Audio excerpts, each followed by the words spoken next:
Go ahead.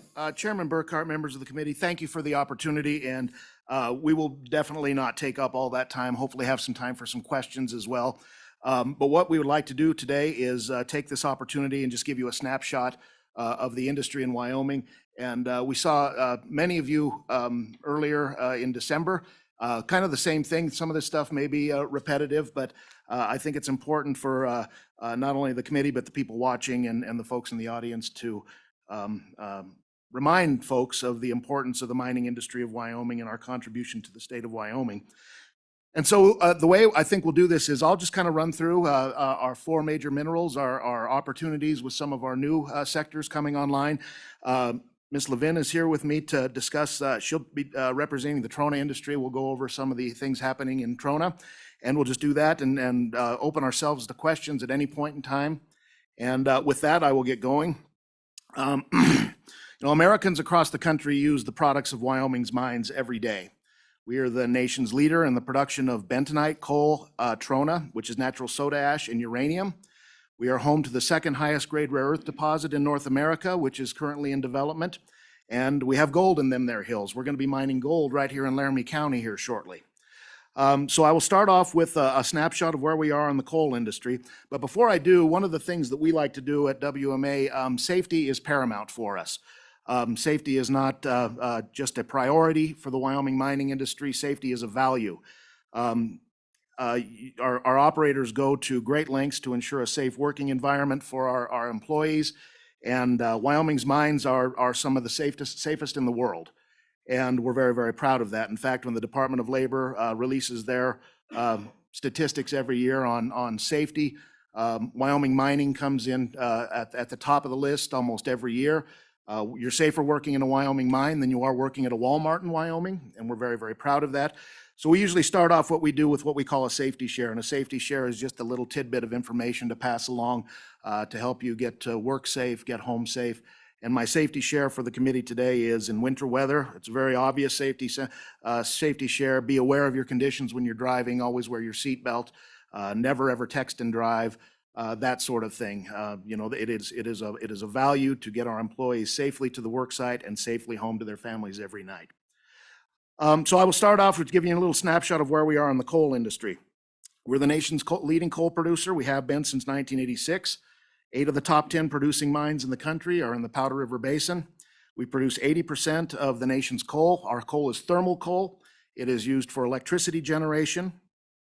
And we're still using, in our electricity portfolio and nationally, we're still at about, 23 to 25%, depending on what the weather is at any given time. So we're still contributing very heavily to the nation's energy portfolio. It's down from about 50% from about 10 years ago.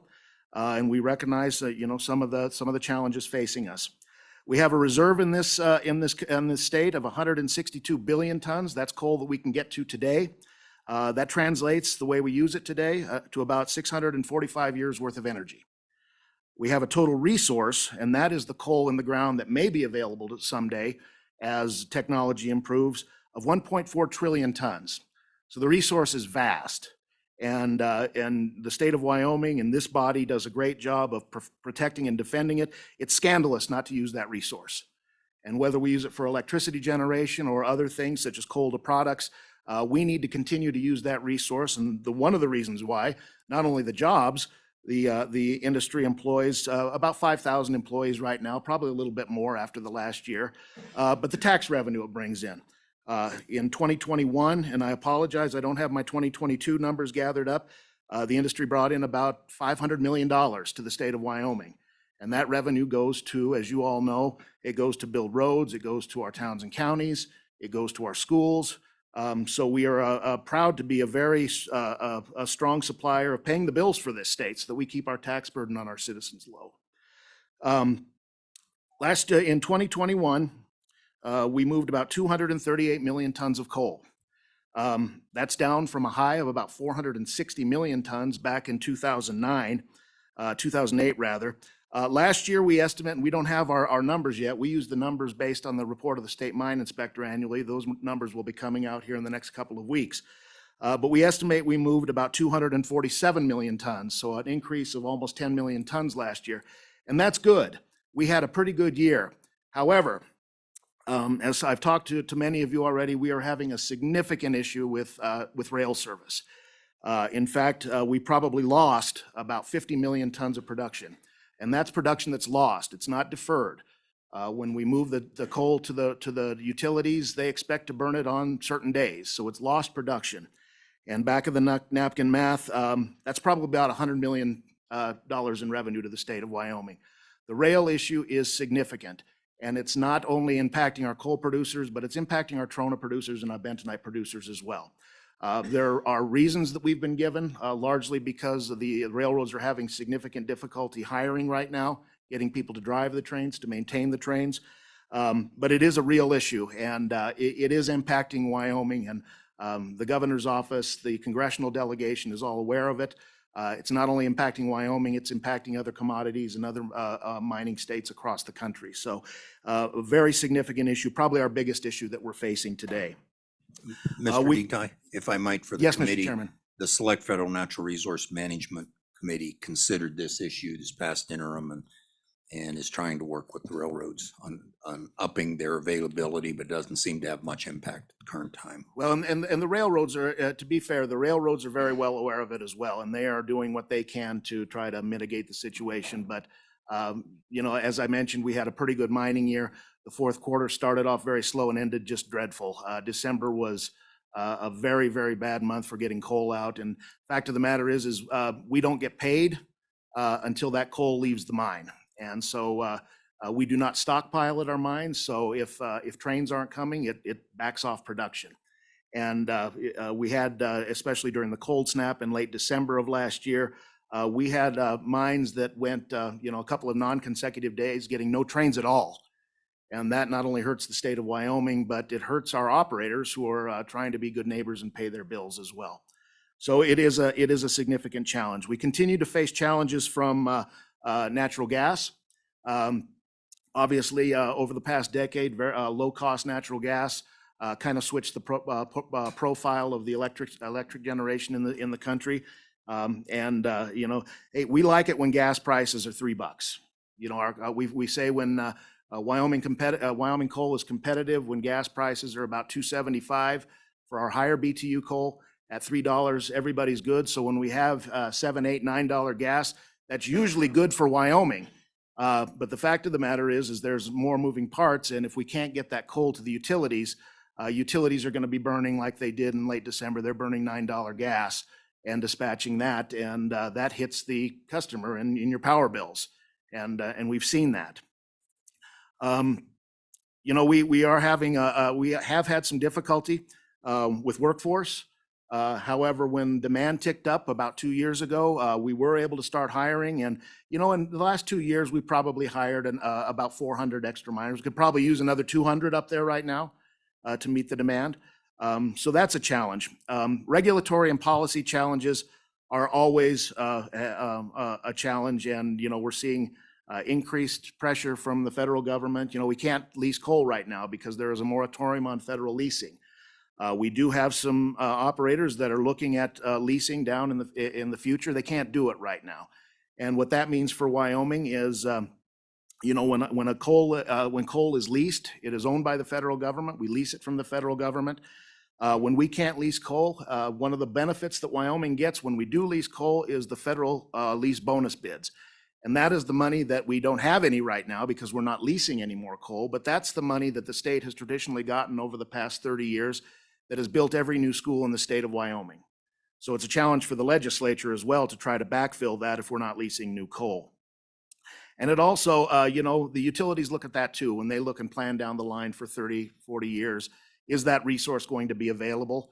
You know, if you can't lease it, if an operator can't lease it, yeah, obviously can't produce it, and utilities look at that when they look down the line. And you know, the federal efforts right now to remove coal from the energy mix. The President of the United States has made no bones about it. He wants to keep the coal in the ground, and he's doing everything through the administrative process, through the agencies, whether it be EPA, you know, putting emission standards on coal-fired power plants that are impossible to meet. Or whether it's keeping the coal in the ground by not allowing leasing of it, or other issues that everyone here is aware of with the intent to keep coal on the ground and take it out of the energy mix. And it's very, very tough, but you know, the state of Wyoming and this body in particular is very well aware of it. And you know, again, as I say, it's a tremendous resource. We rely on it, and it's worth fighting for. So we appreciate the support that we get from both the state and the federal and our federal delegation in keeping that in the mix. But that said, there are some real opportunities as well. The state is a leader in the development of carbon capture, use, and storage technology. There was a little article in WildFile, a pearl clutching article about that one of our utilities said it's going to be, you're going to have to raise your rates 0.03% for ratepayers to implement carbon capture. That to me sounds like a pretty good value. When you consider that you know, if carbon dioxide really is the existential crisis that it's led to be, we're meant to believe it is, we should probably put some money into addressing carbon dioxide. And you know, the backside of that is if you're going to have reliable power coming from coal, which is reliable 24/7 in all weather, when you flip your light switch and you're coal powered, it's going to come on. So the investment in carbon capture is worth it for reliability, if nothing else.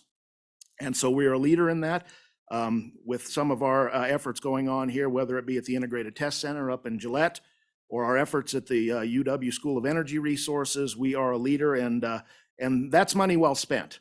You know, going back to what I mentioned earlier, the industry contributes about $500 million annually. You know, we're the taxpayer. And we feel that taxpayer money is well spent to develop those efforts at carbon capture and solving those problems. We are the leader here in the state of Wyoming, especially at the University of Wyoming and up in Gillette, of exploring coal to products, whether it be carbon fiber, whatever. University of Wyoming is developing carbon coal bricks to build houses. They've got a house built of coal over on the campus of the University of Wyoming. And all these things are great. Are they ever going to bring us back to 400 million tons of production? Probably not. But the efforts to keep our, you know, find new uses for our coal, rare earths from coal is another thing. These are all great, but I think the main thing that we should keep our eye on is that our coal is used for low-cost electricity.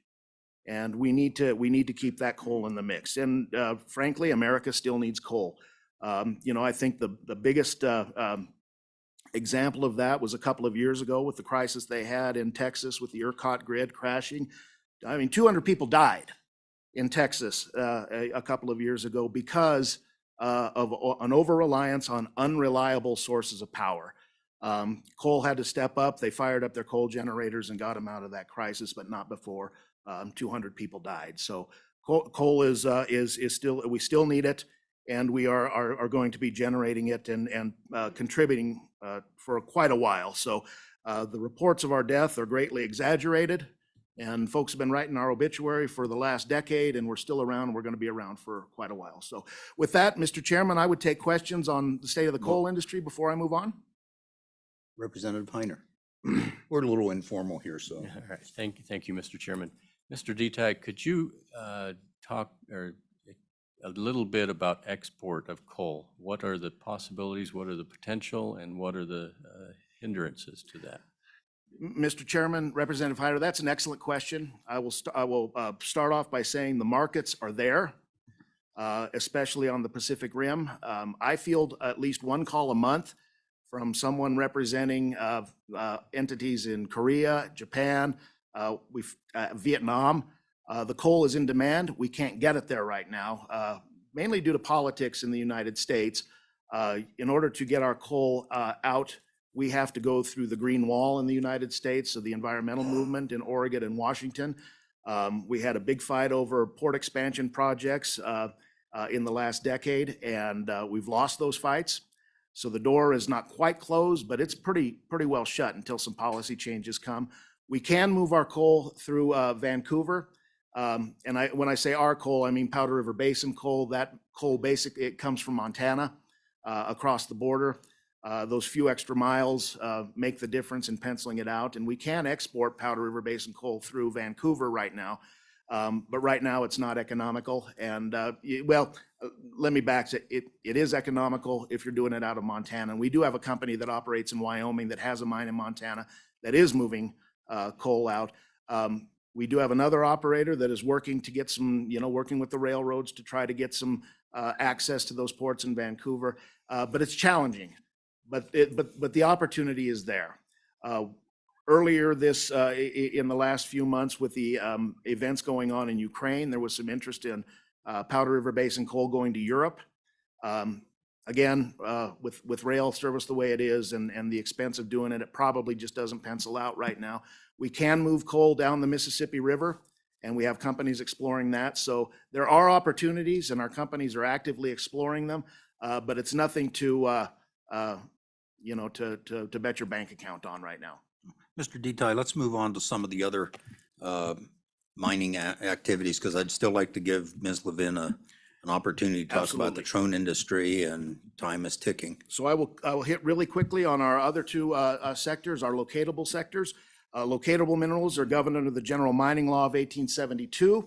These are basically where you go and stake a claim and mine the mineral. That's bentonite and uranium. Our bentonite industry is very stable. Bentonite is the clay of 1,000 uses. It's used in everybody uses it every day, whether it's in your makeup, your cosmetics that you put on in the morning, your toothpaste. It's used in oil field products. So as the oil and gas industry goes, so do our bentonite producers. We produce about 3.5 million tons annually. The industry employs about 650 folks. They have employing issues too, trying to hire people just like everybody else. And that industry generates about $10 million a year in taxes and royalties. And our main product from bentonite right now is clumping component in cat litter. So support your bentonite industry and buy more cats. But a very stable industry to the state of Wyoming. And finally, I would like to touch on a little bit on our uranium industry. We haven't been producing for the last couple of years. That's going to change largely due to some of the things that we've seen in Europe. It's not good, as I mentioned before, to be reliant on unreliable sources of energy. When all your uranium and nuclear fuel comes from Russia, that's not a good thing, and we've seen that right now. So we will have 3 operators start up production again in the next year. That's good. This body has been very helpful in providing some tax relief in the form of severance tax. You put us on a sliding scale based on price. A couple of years ago. That's been very helpful in these tough times, so we thank the legislature for that.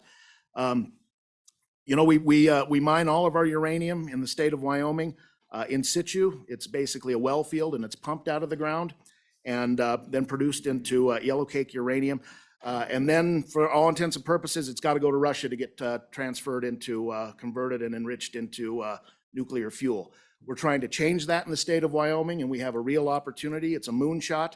To try to bring some of those industries and bring our nuclear industry and our fuel cycle industry back online in the United States, because we've been off the playing field for decades. And so we've got some real opportunities here. And with the project in Kemmerer with TerraPower and their Natrium reactor, and their announcement a couple of months ago that they intend to build more eventually, that's a real opportunity for the state of Wyoming and for our uranium producers. And so uranium, we've been on our back, but we're on our knees right now, and we're going to get back on our feet this year and start producing uranium for not only for the state of Wyoming, but for the world as well. And we're excited about that. And finally, we talked in this body a couple of days ago when discussing the source material bill about rare earths, a real opportunity there. To develop a brand new industry in the United States. We're not on the playing field, and we're going to build that industry off the ground here in Wyoming, and jobs and revenue for the state of Wyoming. And then we're going to get our gold industry going again as well, right out here west of town, a little 12-year, 14-year project, 150 jobs and some revenue mining gold in the state of Wyoming as well. And with that, I would like to touch on one thing before I turn it over to Ms. Levin to talk about our soda ash industry. I would be remiss if I didn't talk about our reclamation. We work very close with the Department of Environmental Quality in making sure that once the ore is removed and once we're done, we clean up our mess. That hasn't always been the case in the mining industry historically, but we do a fantastic job here. Our reclamation is recognized as the best in the country. and thereby the best in the world, because we do things better in the United States. And we are very, very proud of our reclamation, and again, our relationship with the Department of Environmental Quality and making sure we do things right is very good. We meet regularly with our regulators and make sure that things are online and on track and doing things the right way for reclaiming the land and doing our wildlife management. Good miners are good neighbors, and we're all Wyoming people. Our miners use the land just like anybody else. They're hunters, they're fishermen, they're outdoorsmen, and we like to keep our land in Wyoming, the way we want it to be. And with that, Mr. Chairman, I can stand for any questions on those particular sectors, and Ms. Levin can talk about our soda ash industry. Ms. Levin? Thank you, Mr. Chairman. Good morning, everyone. My name is Jody Levin. I have the pleasure of representing Wyoming's Trona industry. I do that through the Mining Association so that we make sure we don't run afoul of any antitrust policies or provisions. So as Mr. Detay indicated, Wyoming is your nation's leader in Trona. Sweetwater County, to be exact, about 1,000 square miles west of Green River, is home to the world's largest known naturally occurring Trona deposit. So Trona is, the industry is both mining and it is chemical manufacturing. So we have Trona that is manufactured into soda ash. 90% of the nation's soda ash is produced out of Sweetwater County.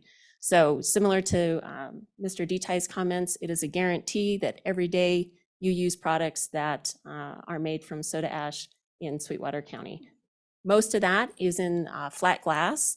29% of soda ash is used for flat glass, other glass containers. So if you think about all the products you buy at a grocery store that come in glass, thank you very much. That is all soda ash produced in Green River. But other growing sectors, lithium batteries is a new market for soda ash, cosmetics, detergents. If I can give a pitch for powder detergents, they really do work better than liquid, and the soda ash industry thanks you every time you buy powdered detergent. You, of course, have a resident expert here on this committee in Representative Conrad. He'll serve as a fact checker on anything that I say. So the industry produces about 18 million tons. That is growing. There are expansion projects on the books for all of the operations. Two you've probably heard a significant amount from Genesis Alkali has a Granger expansion project that should go live, I think, fourth quarter of this year. And CCGM is looking at an in situ greenfield project that is estimated to be a $4 billion project. Does it have hurdles before it can get to reality? Absolutely. This is really novel what they're trying to do. Jenner is another one that they used to be CCGM. They were the minority partner in that project. They have also announced that they would like to do an in situ project. So these projects are the future of the industry, and it's substantial investment. These projects, though, there are environmental challenges. They would tell you that if they were sitting here too. So these are not a given, but they're working hard. They're working with your state agencies and federal agencies to bring that to fruition. So this is an industry that contributes significantly, obviously, to Southwest Wyoming, but to the state and the nation. This is Wyoming's largest global export, valued at almost $1 billion. 2,300 employees work in the soda ash industry out of Sweetwater County. It's a very stable industry. Once people go to work for the companies, they tend to not leave. So it's a wonderful place to work. People enjoy it very much. Almost a $500 million economic benefit to the state.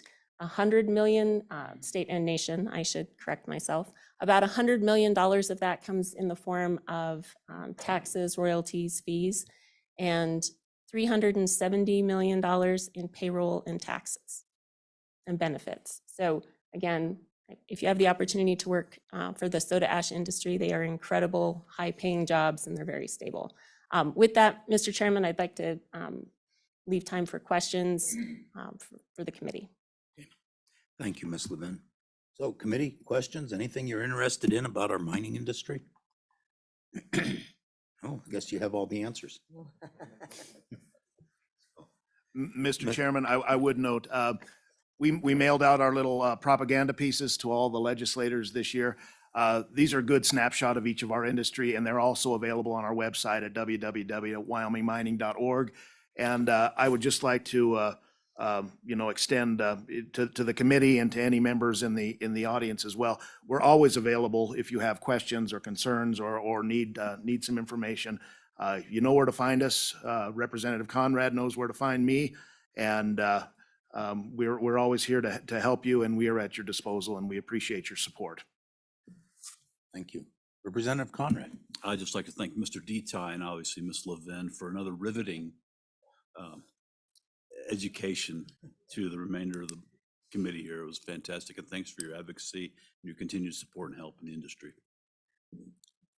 Thank Mr. you. Chairman? And- Thank you, Representative Conrad. So, and for the committee, I can anecdotally tell you what the mining industry means to Wyoming. I was in a fast food restaurant in Rock Springs here, about a year ago. Excuse me. And there were two couples sitting in the booth behind me, and it's Wyoming. And most people know you don't carry on a private conversation anywhere in public. You never know who's sitting behind you. It could be one of your legislators. And the one gentleman tells the other one, he said, "I haven't seen you for a while. What have you been doing?" He said, "Oh, I got hired on at the mines." Instantly, the other individual said, "Boy, you got it made." He said, "I've had my name in for a while and that, but you have it made. You get hired on at one of the mines in Wyoming." That's what it means to the average person in Wyoming. Yeah, Mr. Chairman, if I could add on to that, one of the things that we like to say, especially in the coal industry, and as Ms. Levin alluded to, you have generations working in the soda ash industry in the Trona mines. That's how stable they are. Similar in the coal industry, different family members working at different mines, but generational. And one of the things that we would like to say, because they are good paying jobs, they pay well higher than the state average. And, a kid can come out of high school and they will train him or her to learn how to drive a haul truck up in the Powder River Basin. You come out of high school and you get a job at one of those mines, you're instantly joining the middle class. So they are very, very good paying jobs, and again, worth fighting and worth keeping, in Wyoming. So thank you, Mr. Chairman. Any other questions, comments? This is kind of informal, so if you have anything you want to know. How did I know that Representative Conrad would have something? Proceed, please, go ahead. And thank you, Mr. Chairman. John. Just as a note for the remainder of the committee here, if you view the Craig report, as we've heard and talked about and trained upon, if you look at, I believe in the next 3 to 4 years, there's a deficit from primarily coal, natural gas, and oil, around $277 million to the overall impact of the state. Trona is really, and soda ash specifically, is one of the few minerals that are increasing in revenue, but this is a continued threat. But minerals is really the foundation of our education within the state, and one of the strongest suits of opportunities in this country. So I can encourage you to educate yourself additionally and stand by to help you in any regards. Okay, Mr. Deta, you have 2 minutes. What are we doing with rare earths? What's the mining look like? Mr. Chairman, we are in the developmental stage right now. So we have 2 companies that are currently exploring deposits. That one deposit up in the northeast, that is, it's described as one of the richest in North America. So we have a company up there that is developing right now. They are on kind of going in a linear direction. They are in the process of developing a pilot processing facility up there. They've received federal funding for that in addition to some private funding, and that is getting built up there. Once that is built, they will start mining and start processing. And again, that's going to be the first in the country. And then we have a deposit down in Albany County, just south of the Platte County border. And as that company is looking at that and doing their drilling, and it's coming to light that the deposit is probably a little bit better than they had originally thought. And so they're going through their process with getting their permits, and hopefully it takes a long time to open up a mine in the United States. And in Wyoming, we try to do what we can to accelerate that. But I am hopeful that probably within the next, 3 years, we're going to be actually turning earth and mining those and processing them here in Wyoming. Thank you.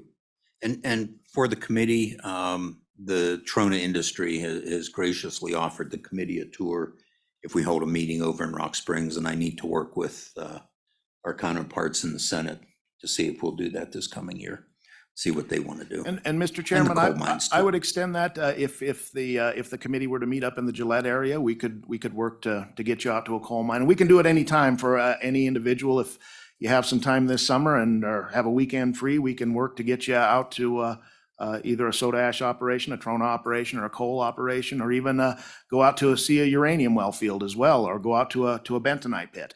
We're happy to work with any member of this body and get you out there and show you the good work that these people do. And when you go out there and you visit with them actually, and you'll see these people love their jobs too. And they take a lot of pride in it, as they should, because they keep this state running.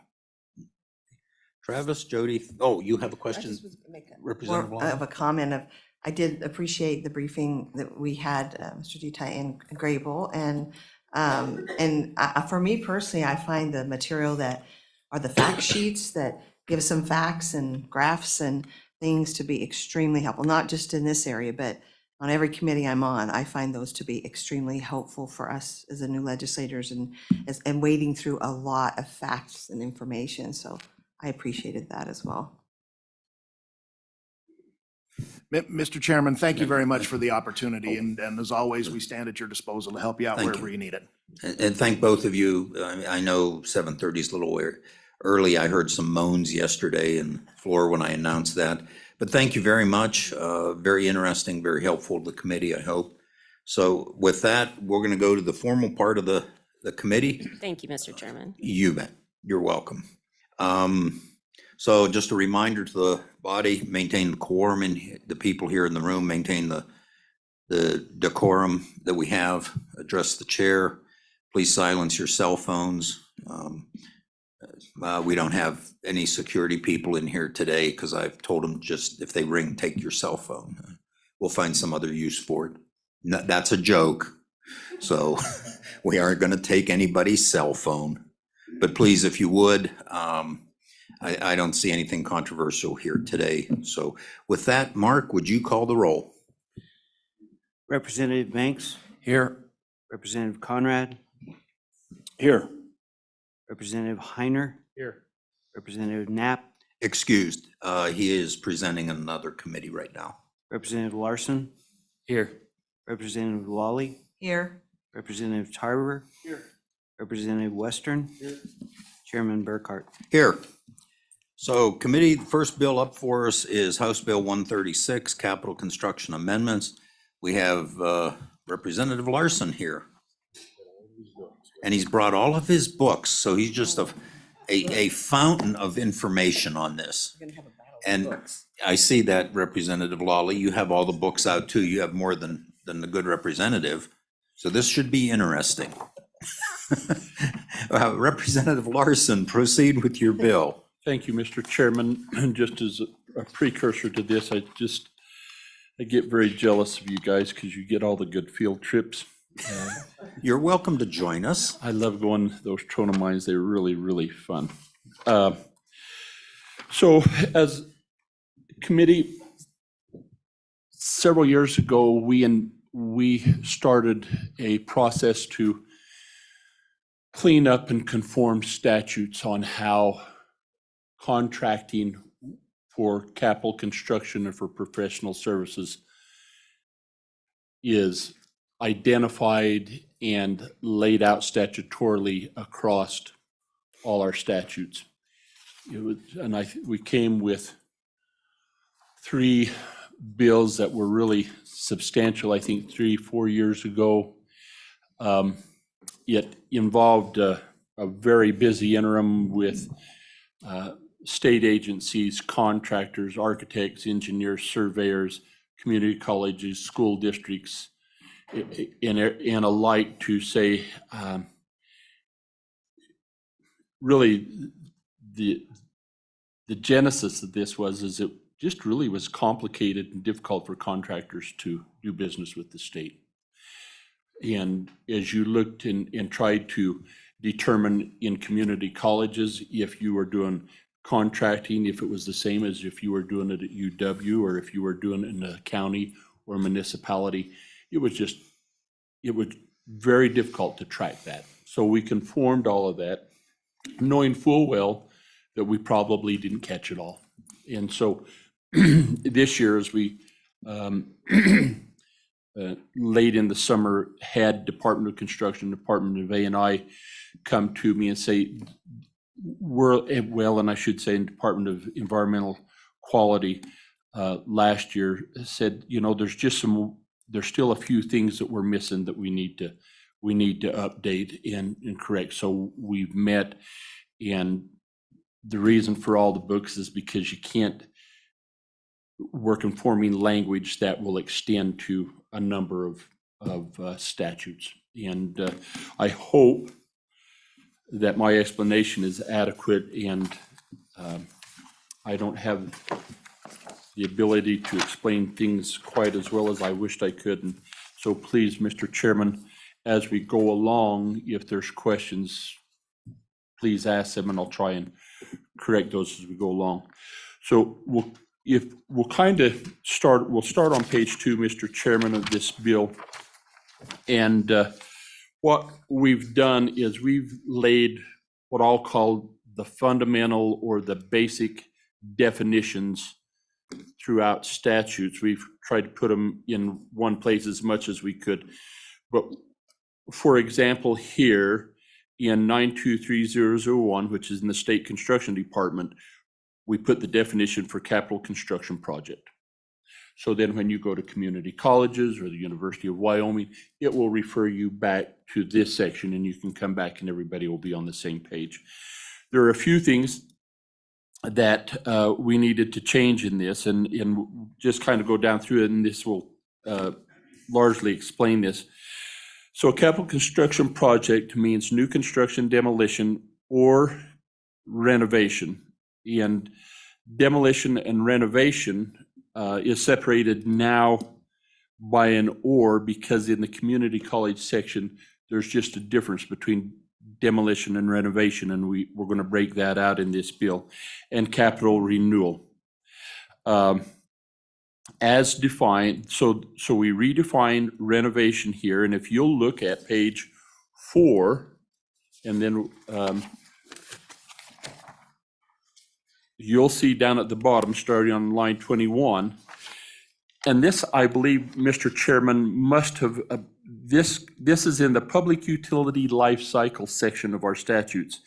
And it says renovation was revised a major facility which affected more than 50% of the gross floor area. And I'm only assuming that statute, that language having the 50% square footage might have been prior to our definitions at some time on major maintenance and some other things. And so that 50% square footage of gross floor area really isn't applicable anymore. So we changed that language to say renovation is work done to a public property to restore it to its condition that is functional for its intended purpose of making it code compliant, including architectural, structural, and so forth as you read down through this. So this is the new definition.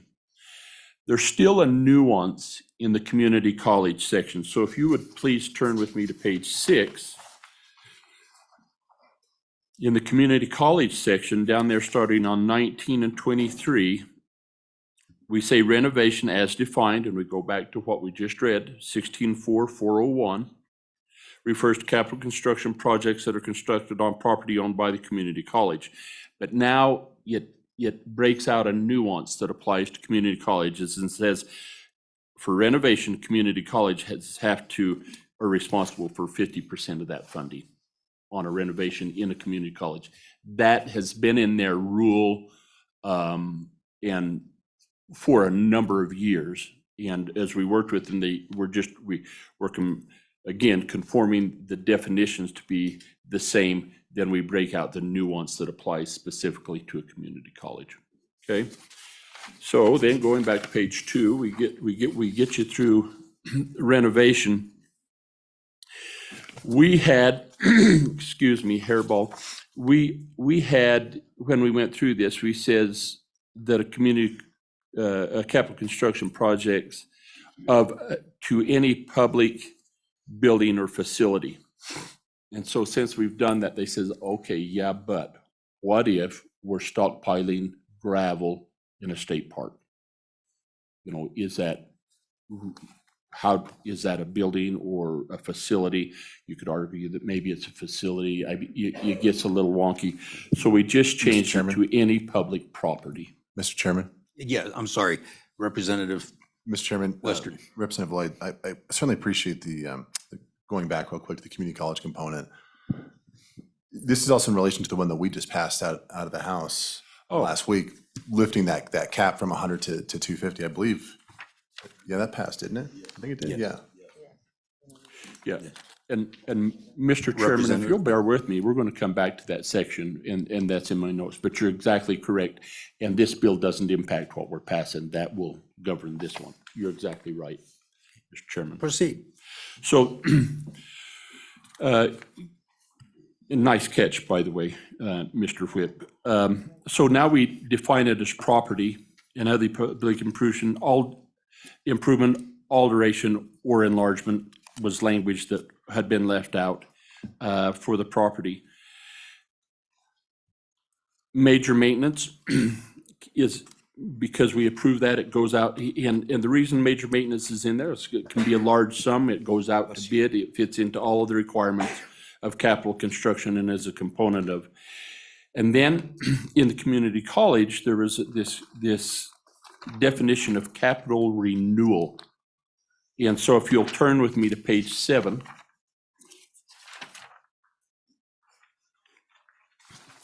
We talk about this capital renewal over there on 7, starting on line 4, which is capital construction infrastructure upgrades, replacement projects. And the key component of this is infrastructure. Upgrades and replacements necessary for continued functionality of a public utility or property. The best example we can give of that is down at Western Wyoming College. A few years ago, you'll recall, Mr. Chairman, when all of their infrastructure between the buildings laid, so all of your utilities, sewer, water, and even the electrical conduit had been infected with a bacteria that's not uncommon. We see it in oil and gas where it eats the pipe. And so all of their infrastructure was at risk. Well, that doesn't fit into a building and so we talk about this renovation, which isn't covered by major maintenance or anything, to where we're renovating it back to the position it was the definition that we settled on here.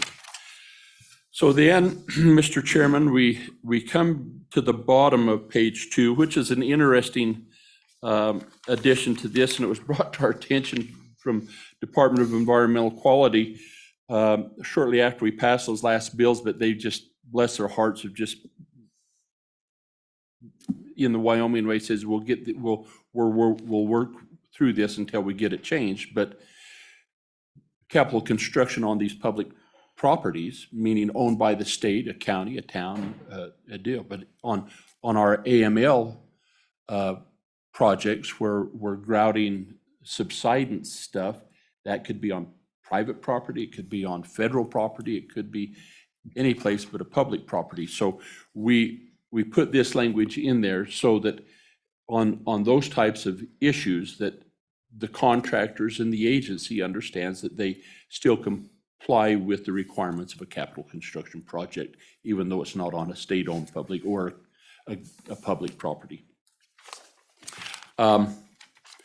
We go over, on page 3, we go over into the definitions in Department of A&I. A little history here. Department of A&I at one time had the Department of Construction, we've changed that since we've been here, had all of the professional procurement, which was engineering, architectural, and surveying. We moved that out a couple of years ago because it fit better in Department of Construction rather than the typical procurement that ANI continues to have oversight with.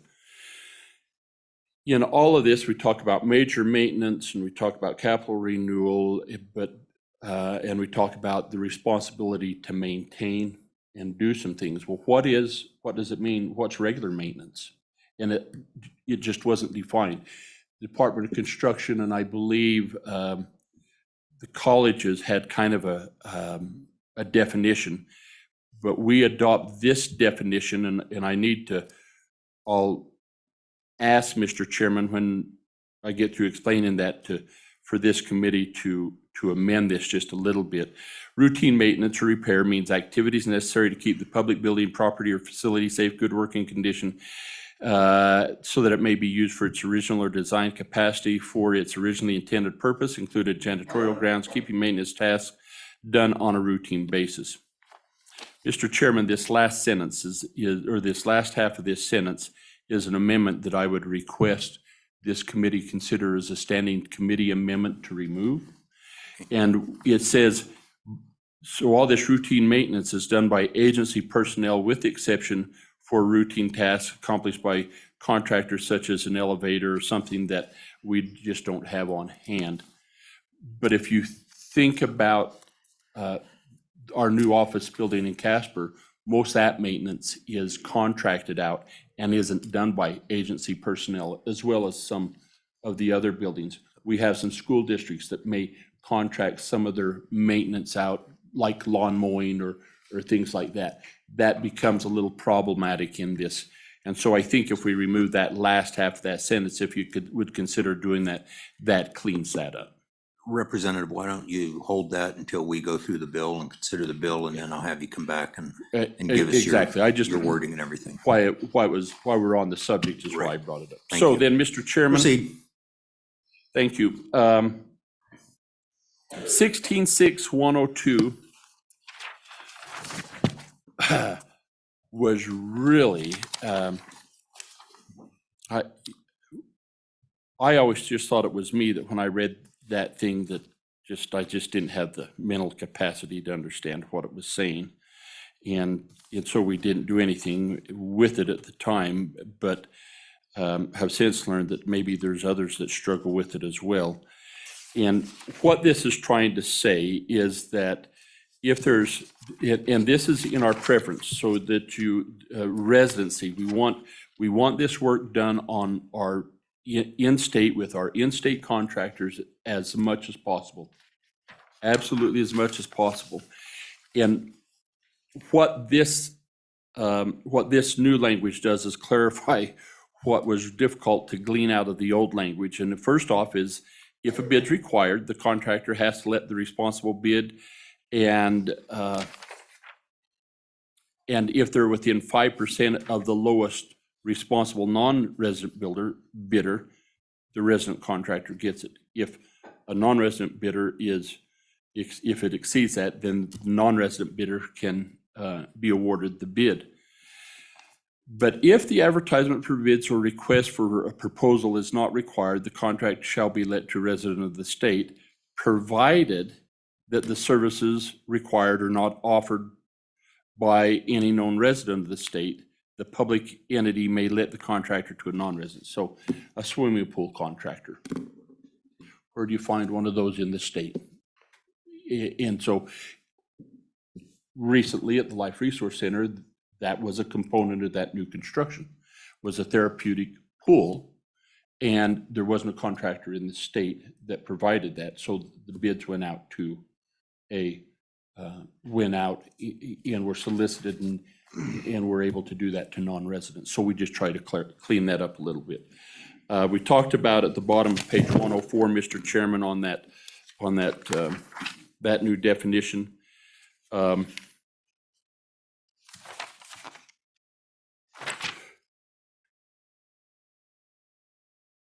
At the bottom of 5, again, this is cleaning this language up to conform with what we did in 923001, where that's all the same. And then on page 7, we get over to the community college statutes and to the good majority whip's point This is the section that we just heard the bills that we changed from 100,000 to 200,000. So we raised that 250. We raised that ceiling up before it has to be approved by the council. None of this stuff would affect what we done in that bill. But the one thing that we did do in here, Mr. Chairman, is we added the definition for this new construction is demolition. Demolition of an old building can be as expensive as constructing a new building. And so we added that language, and there again, that conforms with some of the other stuff we've done. And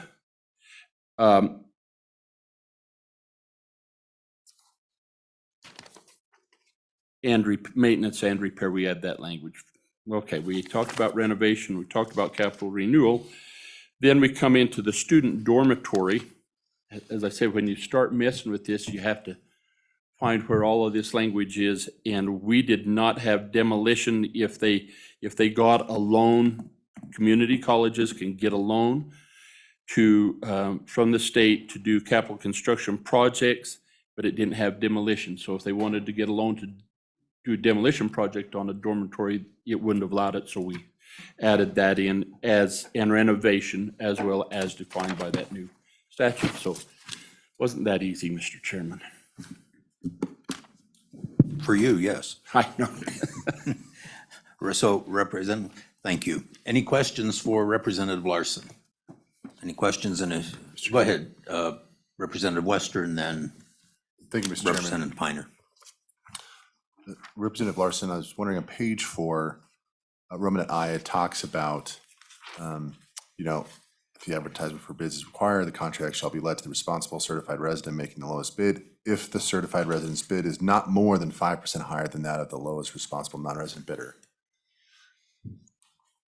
What was what is the thought behind that 5%? Is that just a concession of we're willing to pay whatever that amount is, whether it's $5 or $5 million, to say we gave the bid to an in-state guy, or what's?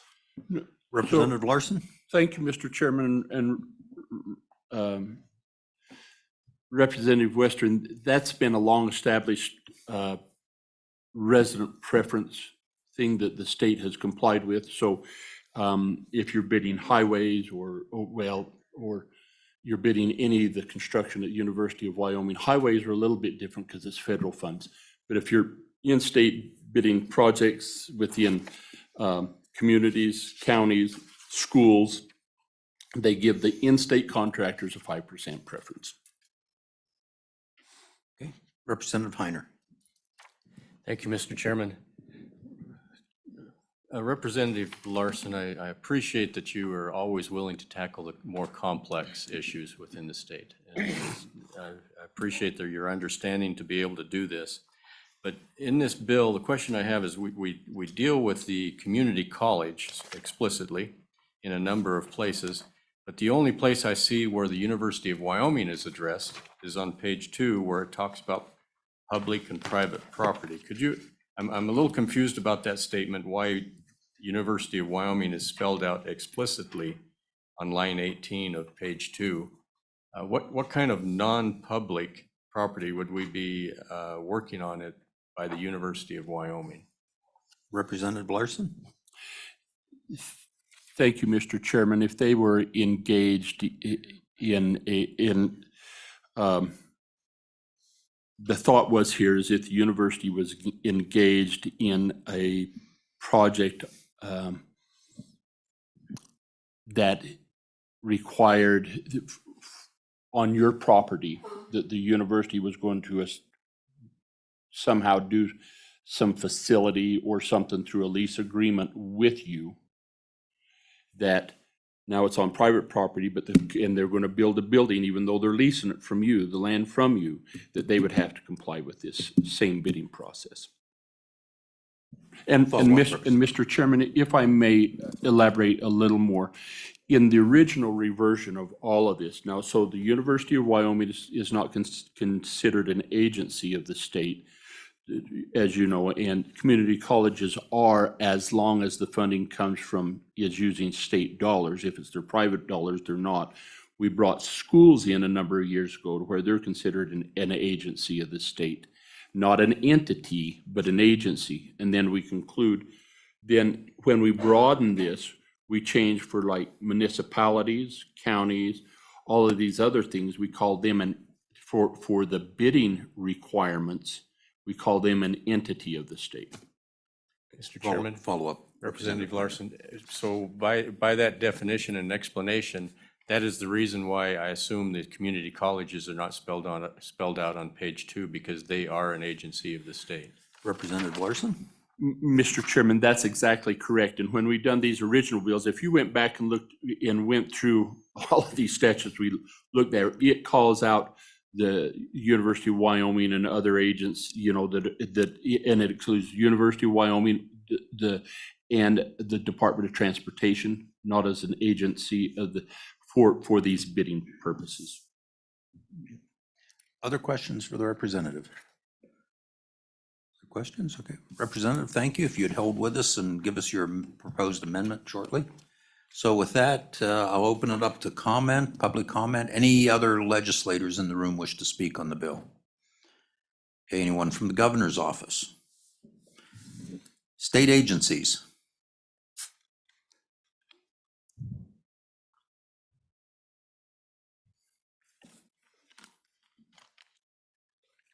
A familiar face.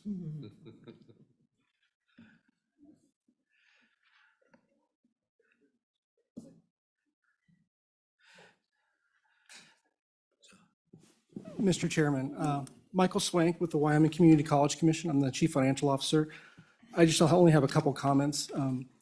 Representative Larson, we've been working on this bill with Representative Larson for the last few months. And for the most part, I believe he's covered everything fairly well. And this bill is attempting to align state agencies and all the components that go underneath the State Construction Department for capital construction purposes.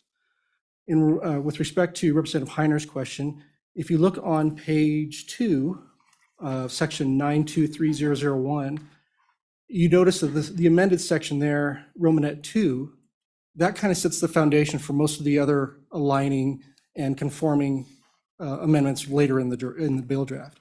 One other thing I did want to point out is the Romanet that you don't see there, Romanet 1, is what Representative Larson is referring to, where it defines what state agencies comply with this particular section. So that, you know, if we can just make sure that you know that that is already in the statute. The last thing, in terms of the capital construction pieces related to the colleges, in working with Representative Larson, I believe this aligns with the way the commission has established in rules the terminology related to renovation and capital renewal. We may have to do a few slight amendments to make sure all the wording is aligned perfectly, but I believe Representative Larson utilized our rules as well as our capital facilities manual and materials to help align the community college components. Thank you, Mr. Chairman. So, questions for Mr. Swank? Questions? Okay. I spent quite a bit of time on appropriations, and that's how Mr. Swank and I are familiar with each other. So, okay, thank you very much. Any other state agency? Okay. Any members of the public wish to speak on House Bill 136? Anyone else? I'll close public testimony then. Committee? Not yet. Not yet. Committee? Moved by Banks, seconded by Lawley. So committee, one thing the good representative has done with this bill and his presentation is to kind of explain to you, even without saying so, how to read a bill. Because when we amend them, we number them in order. So sometimes you have to go to the back of the bill, get the information in that section, come back to the front, and that sort of thing. And then anything that has been deleted is at the last part of the bill. New stuff is at the beginning. So when you read a bill, it can be a little confusing, especially if it's a long bill with a lot of amendments in it and that sort of thing. So, okay. With that, any other comments, anything? Representative Lawley. Well, I appreciate the work of Representative Larson. And my head was spinning as I read that and pulled out some of the statutes. And I'm happy to know that I actually began to understand what you were trying to conform, but a lot of work, and I appreciate it very much. And I think those that have to interact with these statutes will appreciate it as well. So conforming the definitions and things. So I'm again honored for the bill. Okay, so we'll go through the bill. Anything on page 1? Anything on page 2? Page 3, and I believe, Representative, this is where you'd like to propose your amendment to the committee, and Yes, committee, if we could, we would just, starting on line 12, delete the word, the last word by, and then delete lines 13, 14, and 15, except for the period. so committee, while Representative Larson can propose that as an amendment to the committee, someone on the committee needs to actually take ownership of that and propose it, and someone needs to second that. Okay, Representative Conrad. Thank you, Mr. Chairman. I would propose that on page 3, beginning with line 12, striking by, striking lines 13, 14, and 15, and include a period for the respective amendment. Is there a second?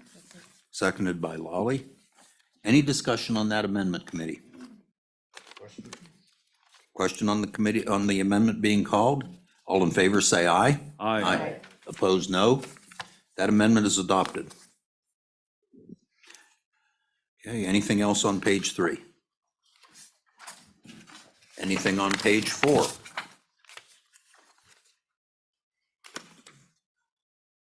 Page 5? Page 6? Page 7? That's the bill. Committee? Question? Question being called. Mark, would you please call roll? It's a roll call vote on House Bill 136, capital construction amendments. Representative Banks, Aye. Representative Conrad, Aye. Representative Heiner. Aye. Representative Knapp, Excused. Oh, he left the vote. I will give it to you in just a minute. Continue. Representative Larson, Aye. Representative Lawley, Aye. Representative Tarver. Representative Western. Chairman Burkhart. Aye. Mi- Representative. Mr. Chairman, there's another bill that I have that really ties into this and then the same statutes on bidder things. So please just keep this bill a little bit, and this other bill that comes, I'm hoping I can get it to this committee and it'll make more sense if it does. Representative, is that the bill coming up third on my list this morning? Or is it a separate bill? It's a different one. Okay, all right, and you'll be back with us I'll be here? back. Okay. Yeah, thank you.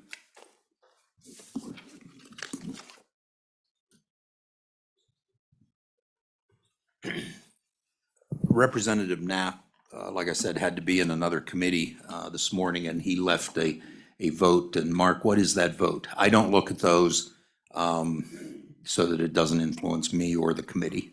He voted aye. Okay, so House Bill number 136, capital construction amendments, has passed the Minerals Committee as amended. Mark, do you need any more information on that amendment? So that's a do pass with amendments. Correct. Thank you.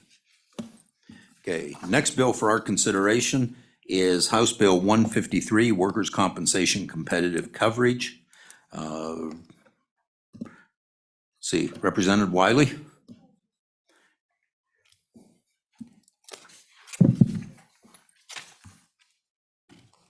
Good morning, Representatives, Mr. Chairman. Give me just a second, I'll get set up here. Fortunately, my bill is a lot less complicated than the last, so maybe we get a cruise through it.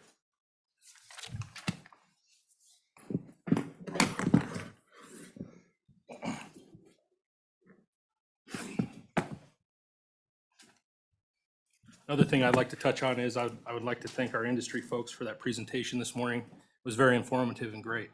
Another thing I want to touch there. is- Please address the chair. Oh, sorry, Mr. Chair. Chairman, Mr. I'm not a Chairman. chair. Mr. Chairman Burkhart.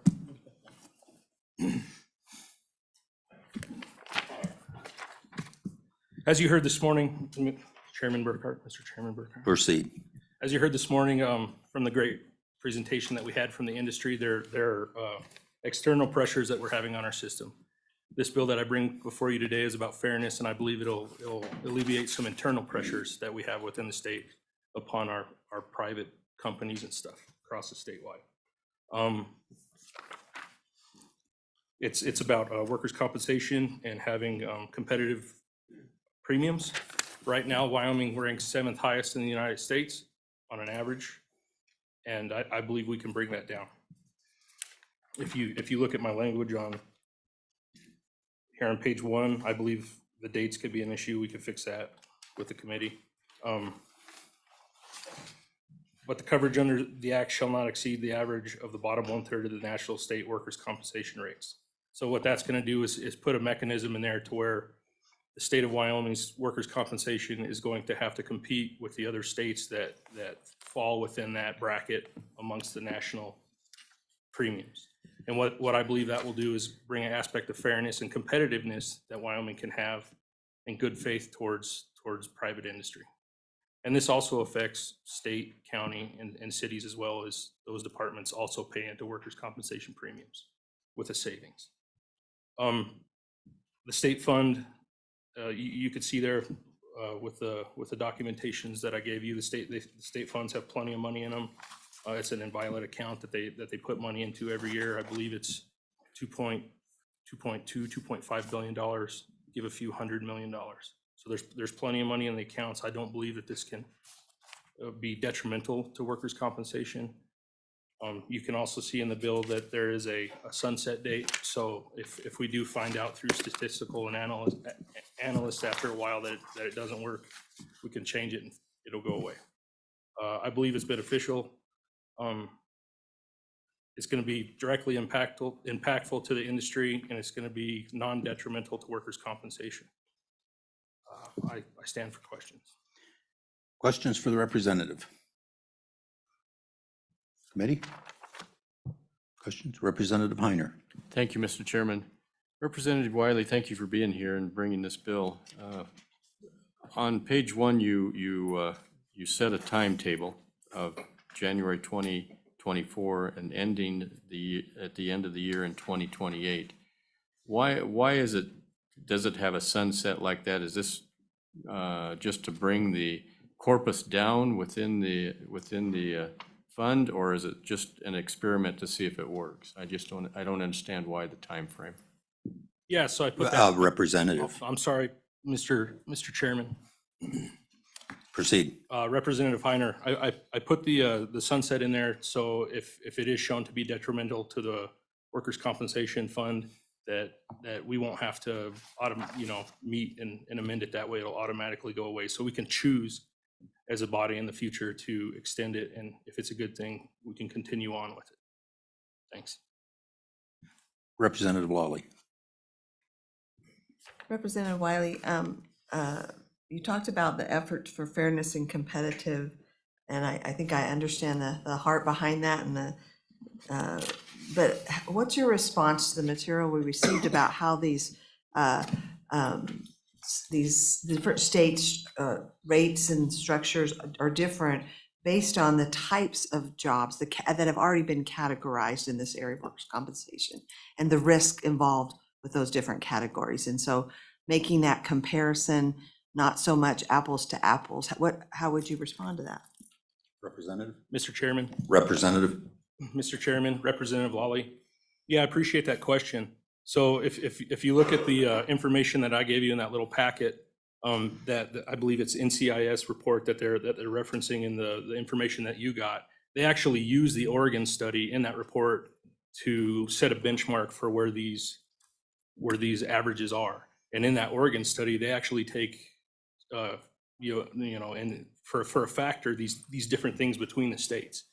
And that last study that was taking place is where Wyoming ranks 7th highest. That puts us in a category with other states like California or New York. And you can look at other states like Alaska, Texas, or North Dakota, which are more similarly structured as Wyoming. And those states are farly lower in their premium rates than we are. Other questions? Other questions? So Representative, I have a few. So with this, under your proposal, we are tying our rates into other states' rates, which are out of our control completely. How do you address that issue? Because other states, some states have a hybrid program where it's both state-funded, private insurance. Other states are all private, Wyoming, and some other states are all state-funded. How do you address those differences? Because that does make a difference in their rates. Chairman Burkhart, thank you for the question. And I understand where you're coming from there, but that's where we go back to that Oregon report, and they take those factors into consideration when that report is generated. So if Wyoming does nothing to address this and we keep our premiums high, it's going to be detrimental to any kind of attraction to the state by any other industry.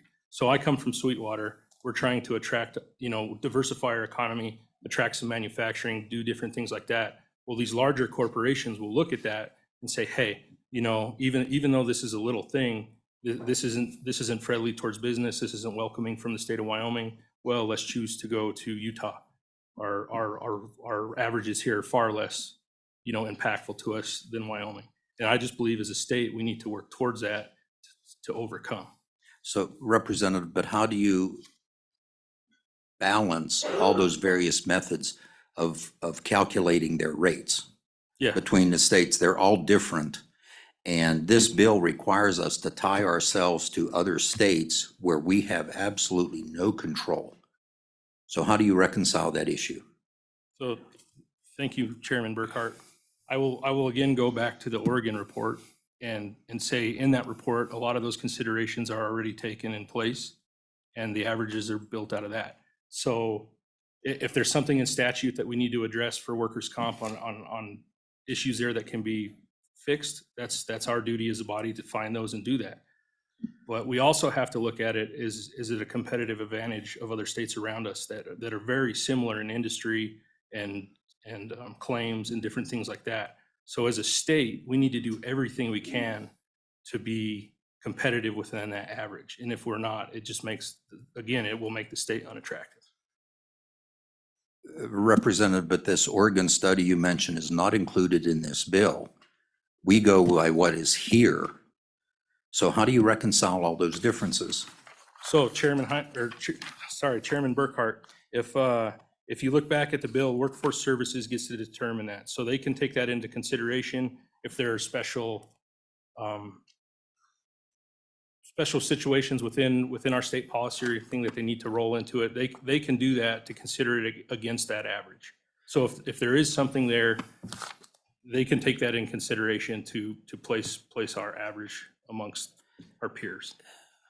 So Representative, now I'm confused. You have a bill that requires us to be in the bottom 1/3, but you've just indicated you'll let the department make all of these decisions of what to do. That's not what the bill says. We go by what is actually written in law. Yes, sir. Good question, Mr. Chairman. So if you go down on lines 3, 4, and 5, workers' compensation coverage rates provide, however, that if the meeting of the average rate determined under this subsection would not be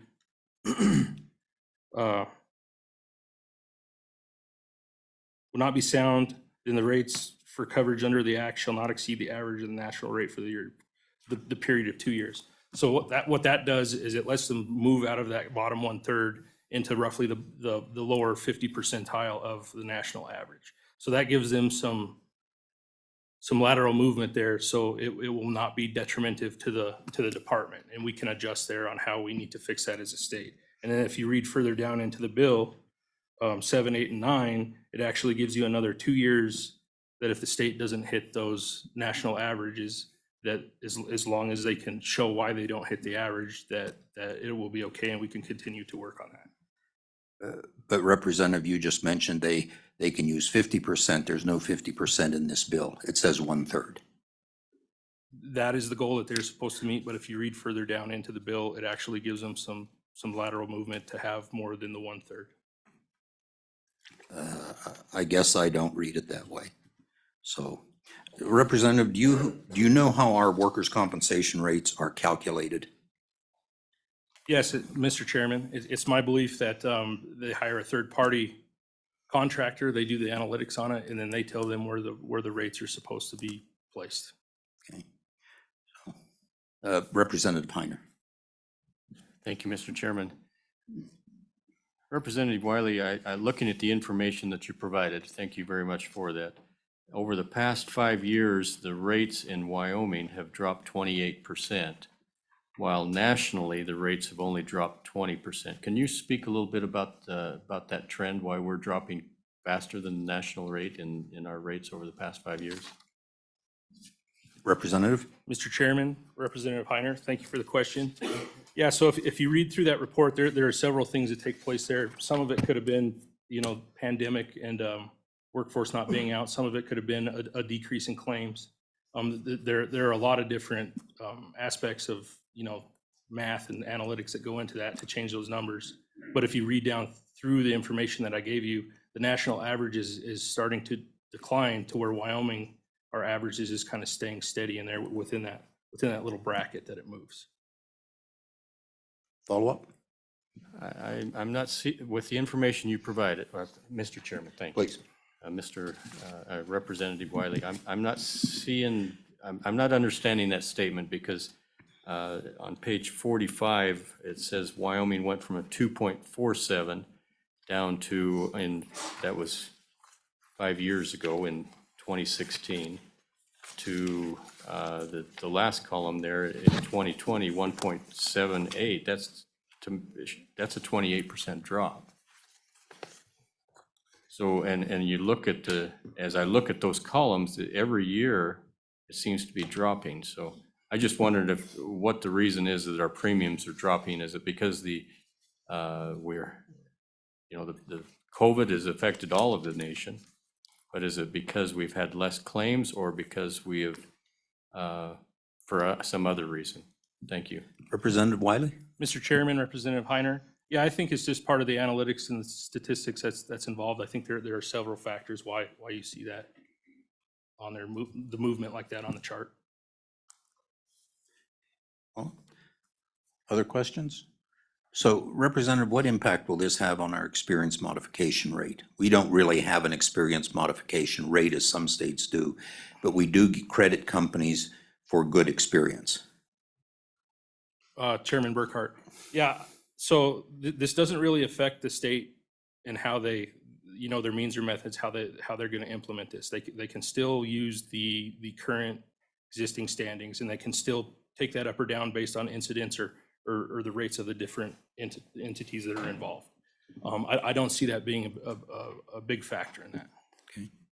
So Representative, do you know where Wyoming stands statistically in workplace injuries? Chairman Burkhart, off the top of my head, no. Okay. Thank you. Because we usually rank in the top 5 statistically, if not worse. Thank you, So- Chairman Burkhart. And part of the reasons for our rates. So, okay, any other questions? Okay, committee, thank you. Hang with us. With that, I'll open it up to any other legislators. Anyone from the governor's office? Agencies? Director Cooley and your staff, come on down.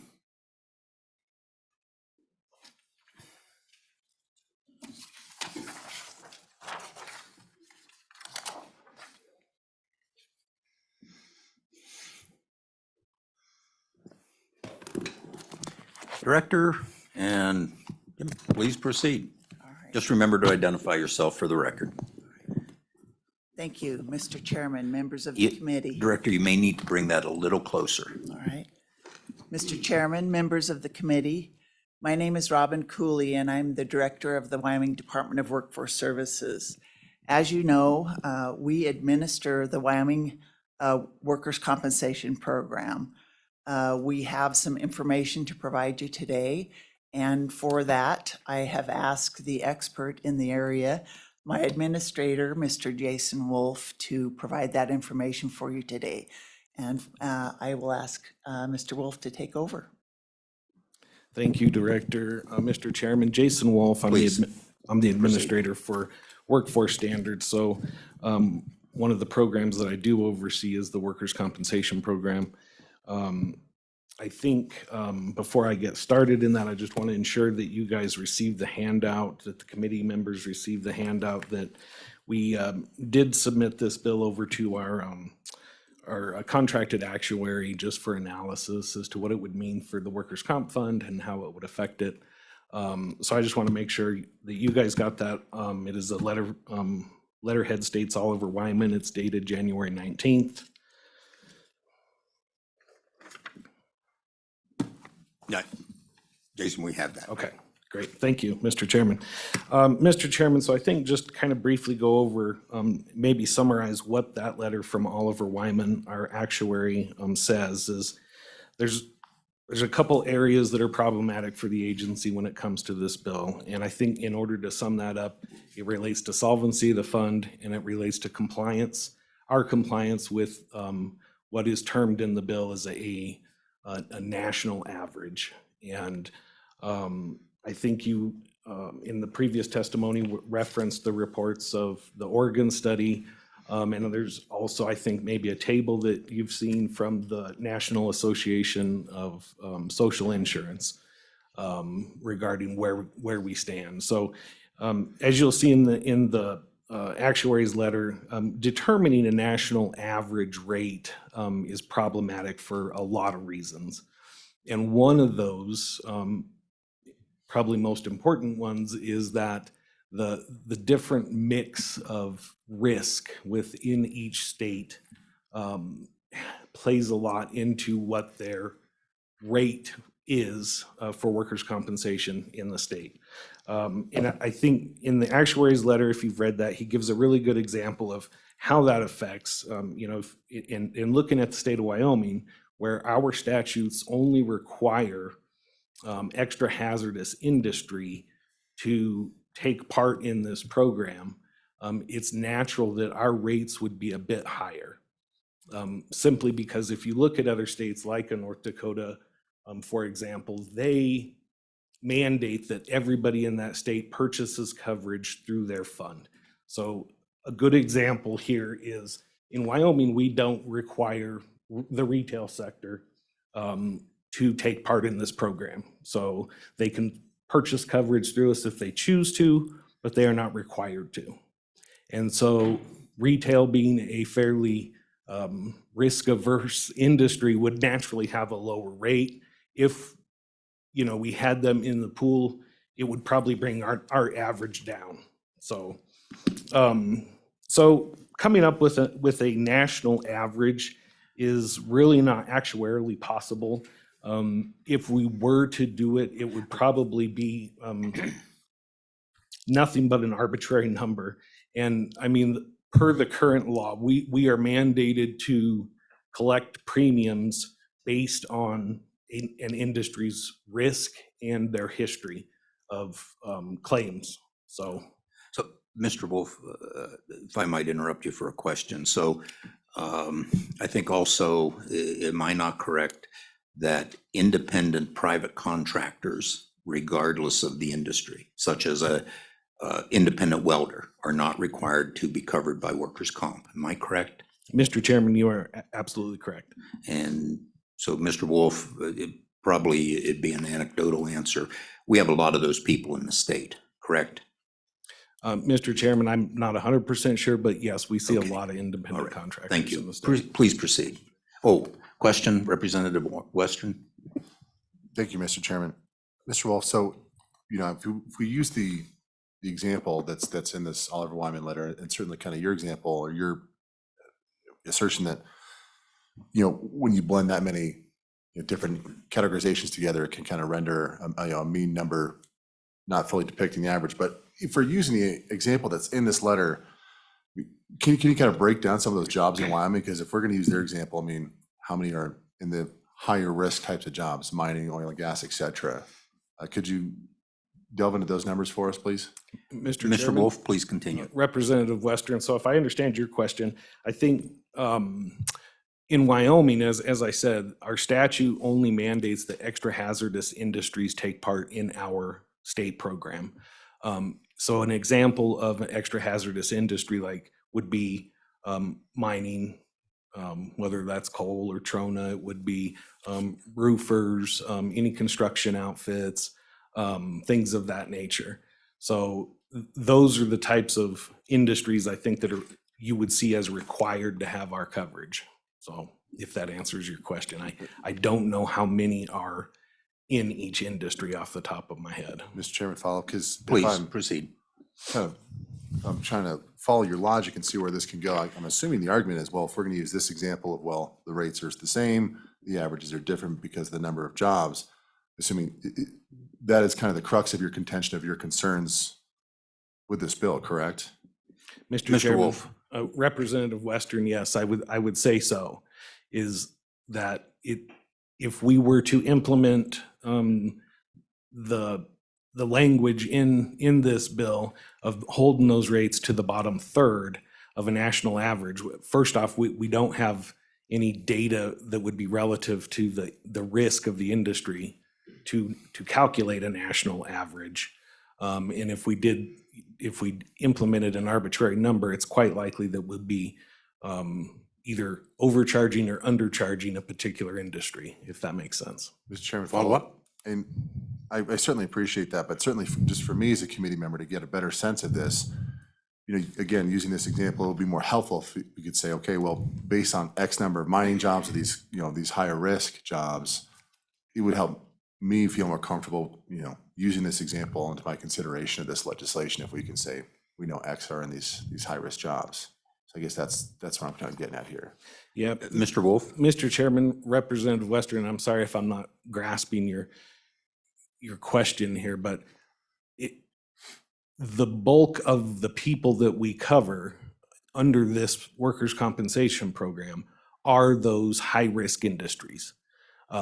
We do have some outfits, some retail outlets, for example, that might opt into our system, but they're not required to. Now, those retail outlets are going to have a much lower rate than those required folks who might be in construction or mining or roofing, something of that nature. So does that help answer your question? The bulk of the people that we cover in the program are in some high-risk industry. Mr. Chairman, Follow up? do you have a breakdown?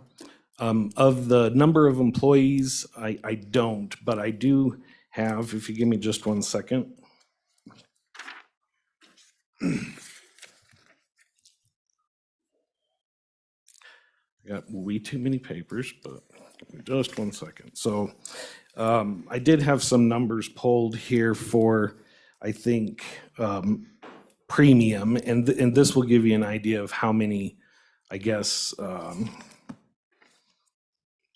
so the premium that we collect, for example, for people that are required to have our coverage would be about $160 million a year. So those would be those high-risk industries, Mr. Chairman, that are required to have the coverage of the state. The coverage for the people who opt in, the amount of premium we collect on an annual basis is around 40 million. So you can see that a lot less people, a lot less optional coverage people opt into the system and so we're collecting, if that gives you any idea. Mr. Chairman, that does, Representative. and that one's 160 million as an express percentage of the total amount of premiums paid is what? Is that just that 160 plus 40? Or is there additional premiums I'm not factoring in? Mr. Wolf? Yes, so Mr. Chairman, I think broadly, I would say we collect, roughly about $200 million a year in premium. And then, of course, there's those funds. The work comp fund is managed by the state treasurer's office, who also invests that. And we collect approximately anywhere from 160 million to 200 million in investment income annually. Does that answer your question, sir? Representative Conrad? Thank you, Mr. Chairman, Director Cooley, Great to see you, and obviously Administrator Wolf, good to see you as well. Hey, just a number, in fact, 4 questions. I believe the EMR rates are established from the previous 3 years, is that correct?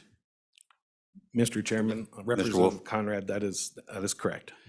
Thank you. If in fact this were successful, would you have the manpower to successfully manage such a program based on the proposal? Does Mr. this Wolf, increase bandwidth? Mr. Wolf, Director Cooley? Mr. Chairman, Representative Conrad, I don't know that it would require any more manpower.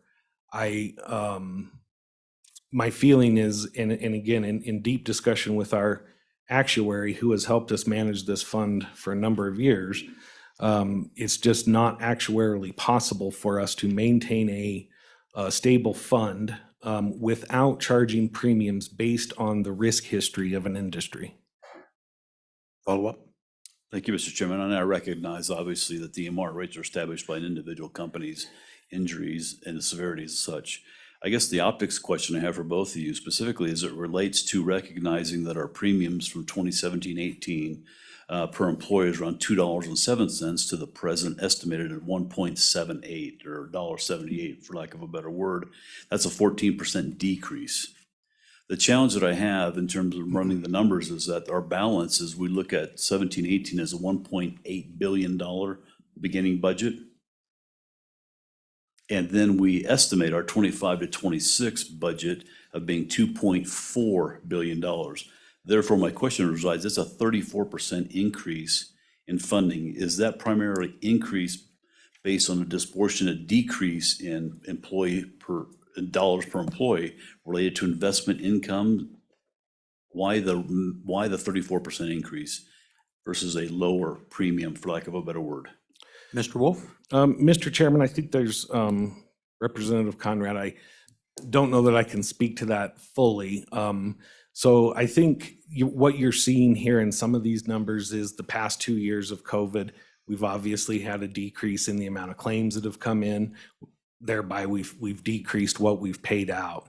I think we're starting to see an uptick in that now that everybody's back to work. We're having more workplace injuries. We're paying out more. But I guess in answer to your question, why the surplus, and are we collecting too much money? We very well may be. And in years past, what we've done in that instance, I think we just did 2 of them back in during the special session. This body approved what we call a premium credit, where we give back money to the employers as a credit to use on future premiums. I think all told, that was roughly about $32 million per premium credit. So we gave back a total of about $64 million.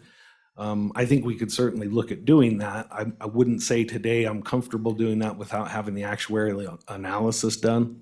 But it's certainly something we've done in the past to kind of balance out what we're collecting and what we're paying out.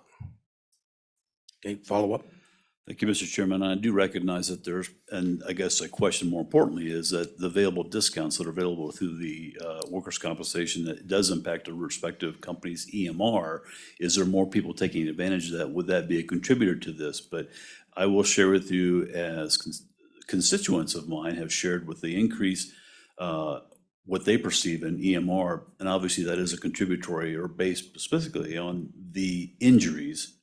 They just see this 2.4, almost $2.5 billion asset and are wondering why our rates are continuing to increase. Well, the value from $2.07 to $1.78.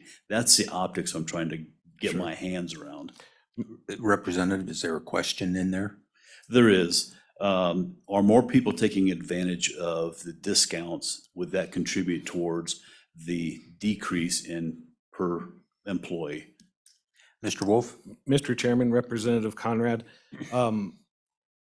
that is the hope. I mean, the more employers that take part in a safety program and we give them up to a 30% discount off of their base rate, depending on which programs they are in. So that is the hope, that people join those programs and they thereby have less injuries. I think, Mr. Chairman, if I may just touch on the funding, The work comp fund, I think today actually sits at about $2.56 billion. So our liabilities, understand, are on an undiscounted basis about $2.1 billion is what the actuary figures. Now, I think most of you are probably familiar with, we discount our liabilities, and we also we discount our liabilities basically so for solvency. And so on a discounted basis, we discount equal to an average rate of return on the fund, which is about 3.5%. Now, it's been way more than that over the past couple of years, except for this last year was actually a negative 9% return. So anyway, I think in answer, I guess short answer to your question, there are thoughts on the fund is 2.5 billion. Yes, certainly a lot of money. Also, our liabilities of 2.1 billion are a lot of money. But understand by statute, we are required to have an actuarially sound reserve. And on an undiscounted basis, I mean, 2.5 minus 2.1 is roughly $413 million that we have sitting in excess. But remember back when I said we collect about $200 million in premium, we also pay out about $200 million in benefits. So, I mean, 400 million, yes, absolutely a lot of money. But in respect to how much we pay out, not a lot of money. I mean, you can figure a couple months of reserve there. Thank you, Mr. Chairman. Mr. Wolf, one quick question. You mentioned reserves. How much are you holding in reserves for future claims and pending claims, roughly? Mr. Chairman, so on a discounted basis, we have about $1.4 billion in reserves. But just going back to what I said, Mr. Chairman, is on an undiscounted basis, if we don't account for the future value of money and the interest that investments make, we only have, I mean, I don't hate to say only, but we have 413 million sitting in reserves. So on an undiscounted basis. All right, continue if you have additional information. So Mr. Chairman, I think, again, just kind of to sum up, the way we looked at this bill with the actuary, and if I could just maybe kind of put it in a real simple terms, something that maybe we all understand is auto insurance. So if this elements of the bill were to be enacted, I think it would be kind of tantamount to my insurance company charging me a rate that they might charge a brand new teenage driver, or vice versa, charging the teenage driver what they would charge me, somebody with 30 plus years of experience driving. What will eventually happen is at some point during the course of business with that individual, the insurance company is either going to collect too much money or they're not going to collect enough to cover their liabilities. And I really think that's kind of what we're dealing with in this situation is it puts us in a position where, one, we cannot calculate a national average rate with any statistical reliability. And then our compliance with that would just be impossible, basically. Not to mention that if we aren't collecting premium relative to the risk of the industry, somebody somewhere is either getting undercharged or overcharged. Okay, And with that, Mr. Chairman, I would stand for any questions. Any additional questions, Representative Larson? Thank you, Mr. Chairman. Just was curious, have you ever used a different third-party actuary? How often do you turn that over as far as using different ones to get different opinions? Mr. Wolf? Mr. Chairman, Representative Larson, so I've been the administrator for since 2017, and this has been the actuary that has bid and awarded the RFP. So we do RFP it as state procurement rules require every 3 years. This particular firm has had it for the last 6-7 years. I do believe we're set to RFP that maybe in 24, so we'll issue another RFP to go through that process. Mr. Chairman, I would just add, though, Representative Larson, This is a pretty specialized field, and just to give you an idea, the last time we did an RFP, 2 people replied to the RFP. So while there's probably a lot of actuaries out there, and we do our best to get it out to those known firms, just not a lot of people bid on it. Thank you. Any other questions? Okay. Director? Mr. Chairman, if I might add just a few things. Please. I'm not the budget expert like Mr. Wolf is. I am an attorney, and so when I look at this, the one thing I do notice though is there are internal inconsistencies with the legislation proposed and the existing laws. And so there's conflicts, internal conflicts within the legislation, existing requirements in the law that do conflict with what is required here. So it would be a real difficulty implementing this going forward. What we can commit to this committee and to Representative Wiley, we recognize the issue. We recognize what he's asking for. We recognize the need. Of course, we're the workforce service agency. We recognize the need to look at workers' compensation rates, and we would commit to working with him and others on this issue in the interim or across the summer even to look at ways that we could work on the issue to bring some of those costs down. So I would offer that. All right, thank you. Thank you. Okay. Question, Representative Larson. Thank you, Mr. Chairman. Just curious on what your annual salary or wage expense is for this specific workers' compensation division. Mr. Chairman, Representative, give me 1 second. I do have Mr. Wolf? that Okay. information here. So our operating costs for the workers' comp division and find the right sheet here.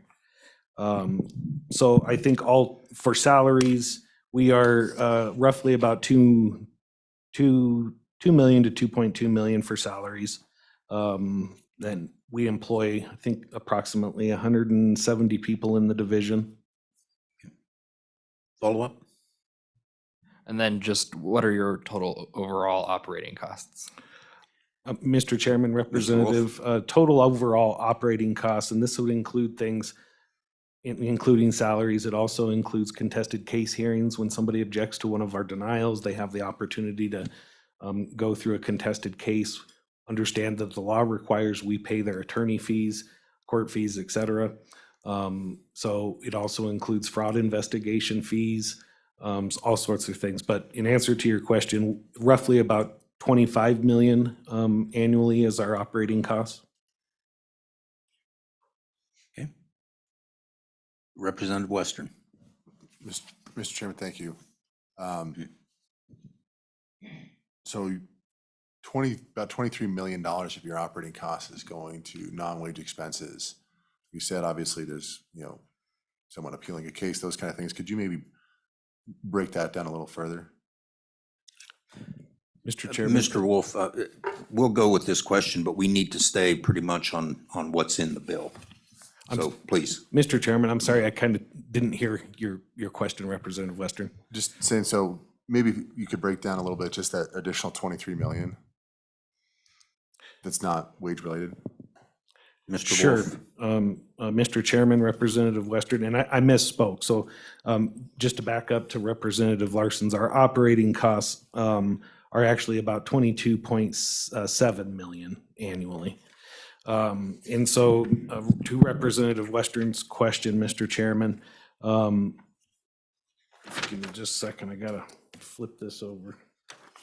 Again, too much paper, but so some of the things that would go into our expenses, Representative Western, would be medical payments for the injured parties, surgeries, physical therapy, what have you. We also pay indemnity payments, so we pay lost wages if somebody can't return to work. We pay some, temporary disability. We pay impairments. So if somebody, for instance, had a finger cut off, they get a certain a doctor rates them and gives them a certain percentage of impairment and we calculate that into a monetary award.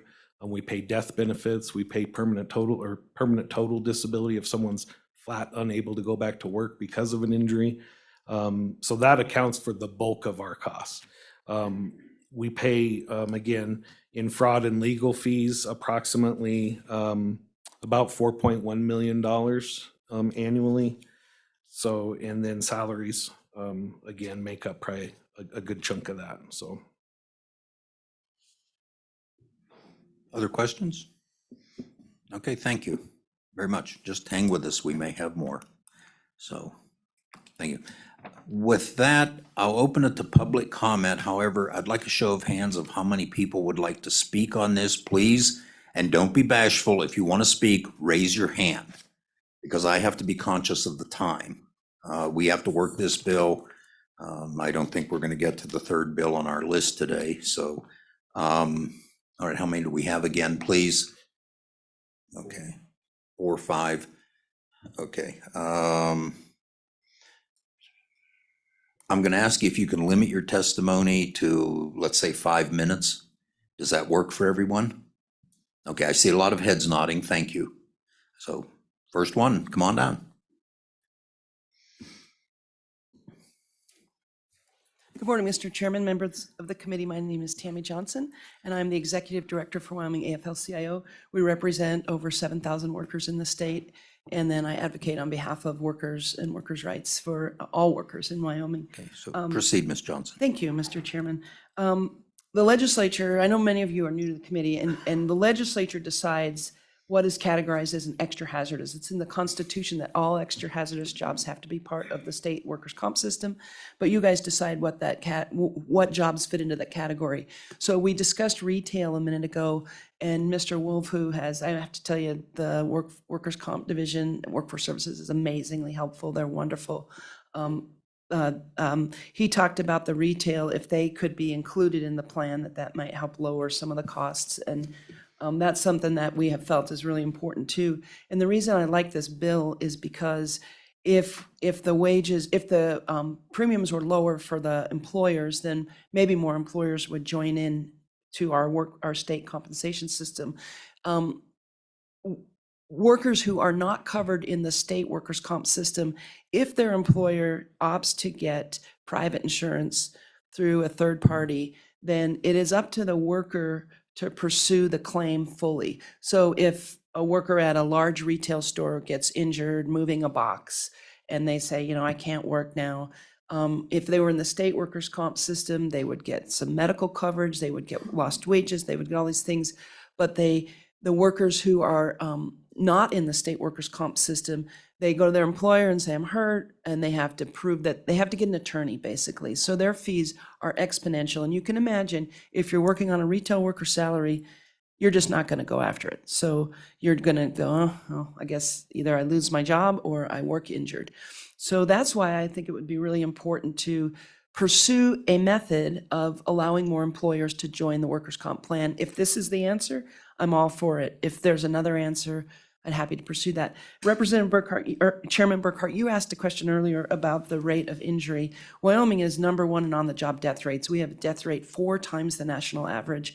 AFL-CIO compiles all the data from OSHA and MSHA and everybody that reports or every year. And in 2020, we unfortunately killed more workers on the job than any other state. Our injury rate is three workers per 100 injuries reported.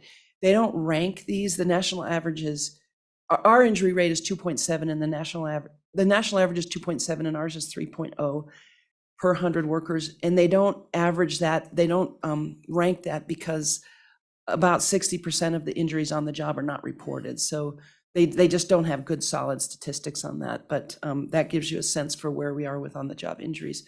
So I just want to share with you, I support this bill in the aspect that it would broaden the field and we could get more workers covered under our state workers' comp system. So happy to answer any questions. Okay, questions for Ms. Johnson?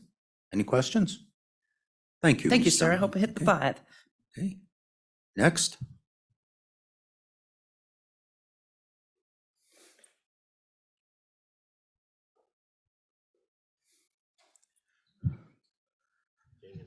Okay, you're gonna gang up us, I assume. Okay. That's fine. There are more of us than you. Efficiency, Mr. Chairman. Yes. Just remember to identify yourself for the record on this bill. So I guess, Mr. Detai, which of you wants to go first? Mr. Chairman, I'll take a crack at it. Please proceed. Mr. Chairman, Travis Detai, Executive Director of the Wyoming Mining's Association. We'd like to offer our general support for the concept, recognizing in some good discussion here this morning that there may be some issues that need to be worked through. But we appreciate the look at the rates. In the process of looking at this bill and surveying some of my members at what they're thinking, getting some mixed responses. But I will note that especially with those companies that operate in in other states as well, there is the feeling that the rates are high. So we appreciate the chance to look at that and really appreciate Director Cooley's commitment to maybe looking at this in the interim if it needs a little bit more work. But general support for the bill, and we thank the Representative Wiley for bringing it. Okay, next. Mr. Chairman, again, Jody Levin on behalf of the Trona industry. I can echo many of my colleagues' comments. As we talked this morning, the Trona mines are some of the safest operations in the world, and they pay very high rates. Wyoming generally is a high rate state. They're very proud of their experience rating because these are safe operations. But we would like to commend Representative Wiley for bringing this issue forward. We have a great relationship with the department and workforce services, but perhaps there is some work and attention that can be focused on, are there ways to lower Wyoming's rates? And we welcome that. Thank you. Mr. Mr. Chairman. Obermuller, I guess you're next. Apparently. Good morning, Mr. Chairman, Committee. Pete Obermuller, President of the Petroleum Association of Wyoming. Associate myself with the comments of my colleagues. Very much appreciate Representative Wiley bringing this to your attention. I think there is some work we can do here. In talking about this with some of my members, a Wyoming-based mid-sized company got back to me and wondered, everyone wants to make sure that the program is actuarially sound. Because really, Wyoming's no-fault workers' comp program is an amazing benefit to employers here. And in fact, those who can opt in and haven't honestly really should. It is amazing. That said, perhaps there is a way to look at some sort of as a suggestion, some sort of a percentage in that reserve account that they have. There's some sort of a measure of where they are above what would be actuarially sound, and then institute some sort of premium holiday in those cases that comes on and off when you reach that point. That a possible option. I think the committee would benefit from learning more about how North Dakota runs theirs as well. So there is options there, and I just want to leave you, Mr. Chairman, with the talking about workplace fatalities and injuries. The vast majority of them are transportation related for the most part. But regardless, I think as association leaders and as individual companies, we have a significant obligation to continue to work on this, and in fact, up our game on workplace safety. It is really of primary importance. The Petroleum Association is currently working on a project to try to unify our training so that if you're working in the Powder River Basin and you work for several different companies as an oil field service company, you have the same training no matter who you work for. And North Dakota has something similar like that as well. Anyway, I just wanted to mention, Mr. Chairman, our obligation in that, and we're very, very aware of that. Okay. Questions? Representative Heiner. Thank you, Mr. Chairman. Mr. Obermuller, your testimony was interesting about the preference for a holiday in the future if conditions were optimal. Through testimony, we heard that we make almost or more than $200 million a year off of investments, which is significant for this fund, almost equal to the premiums. And we know that sometimes those investment incomes fluctuate quite a bit. As we saw in this past year, it may decrease, it may go up quite a bit. So my question to you, with the volatility of that investment income, would it be better to do a tax holiday or try to do something more permanent in dropping the rates? Mr. Chairman. Please. Representative Heiner, I don't know, honestly. It was a suggestion offered by a company that I think needs as much scrutiny as Representative Wiley's proposal. We were thinking about it kind of in sort of like how your escrow works on your mortgage, that they're allowed to keep a certain percentage, but and it sort of ebbs and flows over time. If those guardrails were put in place so that we were ensured that the fund was actuarially sound, and then perhaps in 1 year you get some sort of premium rebate for that. I should note Mr. Chairman, one last thing. What hasn't been discussed about the workers' compensation program is that, and what I like about it is that it incentivizes doing the kind of safety programs that are necessary to protect your people, make sure they go home at night. And you can get pretty significant discounts pretty easily if you're just willing to do the work.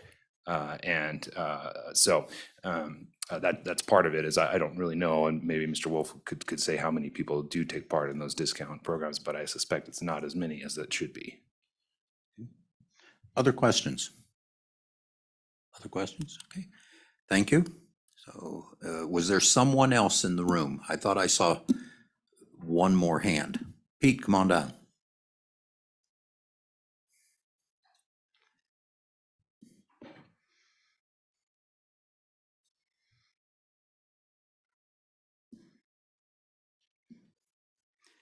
Oh, you remember the drill. Proceed. I'm Pete Illaway, served 14 years in the legislature, and just want to make a couple quick comments. It's been years since I did anything with workers' compensation. I do represent 2 companies as a lobbyist. All I think is wait. Take your time. This is a complicated thing. Go back and do an interim study on it if it's necessary. You don't have time to work through all of this that you're going to try to do. I know the chairman very well. He's got other things on his mind regarding minerals and so forth. So I really think just take your time. This is not something that needs to be done right now in a 40-day session. Questions for Mr. Illaway? And Mr. Illaway, we will take our time on this one, and we will consider it, even though we have other things coming up. So thank you. Anyone else? Anyone? One last time. With that, I'll close public testimony. Committee? Moved by Larson. Seconded by Banks. Discussion. Representative Conrad. Thank you, Mr. Chairman. With the commitment that the Workers' Compensation Division has offered as it relates to studying this and coming back to us, would the respective bill sponsor be amenable to that action in terms of reviewing this and having them come back with opportunities or research or data that helps us, as Mr. Illaway has pointed out, reconvene and or revisit this at another time? Okay. Representative Wiley, please come up here.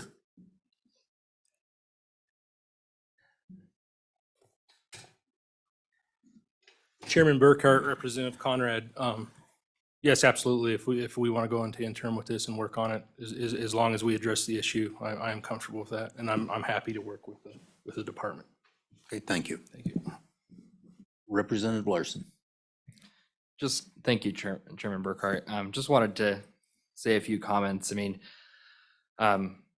what really stemmed from this bill is the economic impact to our industry. And, Wyoming has a very favorable tax situation for business. So we have to look at creative ways in our state to cut costs for businesses to incentivize business to be here. So I appreciate the testimony today and look forward to working on this issue more.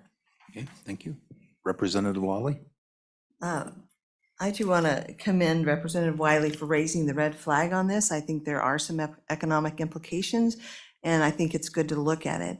But I also am concerned that this may not be the best way to go about addressing the issue of the premiums because of I do have some concerns about actuarially the tables and everything begins to fall apart if the fund is not there to actually pay the claims, and those are carefully weighed. It is a complex issue. I think it's a great topic to go into interim with. But again, I have some concerns if this is the right approach to address a very good problem that Representative Wiley has raised the flag on. I do appreciate Director Cooley's offer to really look at that, the department to consider some options there. Thank you, Representative Lawley. If we do that, that would probably be an interim topic for Labor Health Committee. We have some of these bills that we don't normally get because of our light workload this session. So, okay. Other comments? Comments? Okay. A few from me. I don't think any of you were here in the days when literally our workers' compensation fund was so underwater, we didn't know if we could pay claims, literally. Now we have a surplus in there, and I admit that. That's why if you look at this one chart that came out of the budget books, over the years, appropriations has sought to give a rate holiday through a credit, as Mr. Wolf had said. And that's the reason the budgets are managed by the Appropriations Committee, and they do watch these things. In fact, I think I was on Appropriations when we gave some of these in the past, that we felt it was getting too large, the account, and gave a rate holiday, which seems to work well for our employers. It's an annual review that lets us immediately adjust for different rates and those things. And frankly, I'll agree with Mr. Detai. You're safer working in one of our mines than you are in a hotel. It's a statistical analysis that's done, even though the mines are rated as high risk, hotels generally aren't. Housekeeping and that in a hotel is one of our more serious safety issues and workers' comp issues in the state. Lots of back injuries with that. So any other comments, committee? Okay, the bill is relatively short. Any amendments, page 1? Any amendments, page 2? Page 3? Okay, committee? Question being called. Roll call vote on House Bill 153, Workers' Compensation Competitive Coverage. Mark, would you please call the roll? Representative Banks, Aye. Representative Conrad, No. Representative Heiner, Representative Knapp, No. Representative Larson, Aye. Representative Lawley, No. Representative Tarver, No. Representative Western. Aye. Aye. Aye. Thank you. Chairman Burkhart, No. the vote is 3 aye, 6 no. Thank you, Mark. House Bill 153 has failed to pass the Minerals Committee and is indefinitely postponed. Representative Wiley, thank you for bringing the bill and the discussion. I would ask that you work with the department on the issue, and I would also suggest you work with some of the industry people. They have a wealth of knowledge along with the department, and that I wouldn't drop the issue. And maybe work also with appropriations on what appears to me might be a worthwhile approach is another rate credit holiday. Thank you. Okay, Mark, Kelly, were you able to get a hold of Representative Larson? Okay, because he has a relatively short bill. I didn't think we would wrap this up as quick. I do want to take up his bill. Let's see, Representative Banks, could you run up to the appropriations room? Do you know where it is?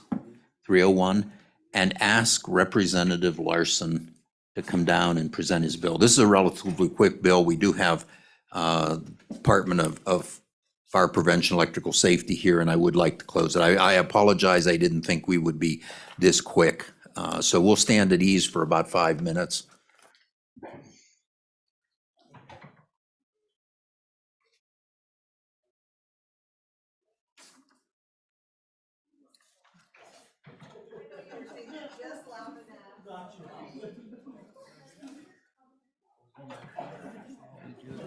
Committee, I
I apologize. I thought that the last conversation would take longer. So. Okay. And because I asked for how many people in here and I didn't know that most of the people would come and testify as a group. They thought they were saving me time and they did. So we'll round them up and then we'll get started again. And the only people here pretty much is the agency and some of my good friends in the fire service.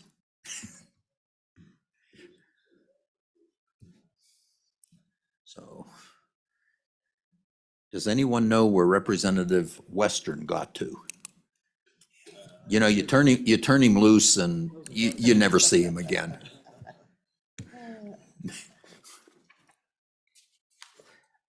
But on his behalf, being majority floor leader, he has other duties and he runs continually, as all leadership does. So we are back and do have a quorum. So we'll get started. So we are on House Bill 159, Department of Fire Protection, electrical safety fees. Representative Larson, take it away. Thank you, Mr. Chairman. Members of the committee serving on appropriations. And Representative Larson, we have 20 minutes for the whole bill. Thank you. Mr. Chairman, serving on appropriations, the Department of Electrical Safety has come before us, and it is an agency that is largely funded by revenue generated from fees, okay? So inspection fees, license fees, when they do electrical inspection and those sorts of things.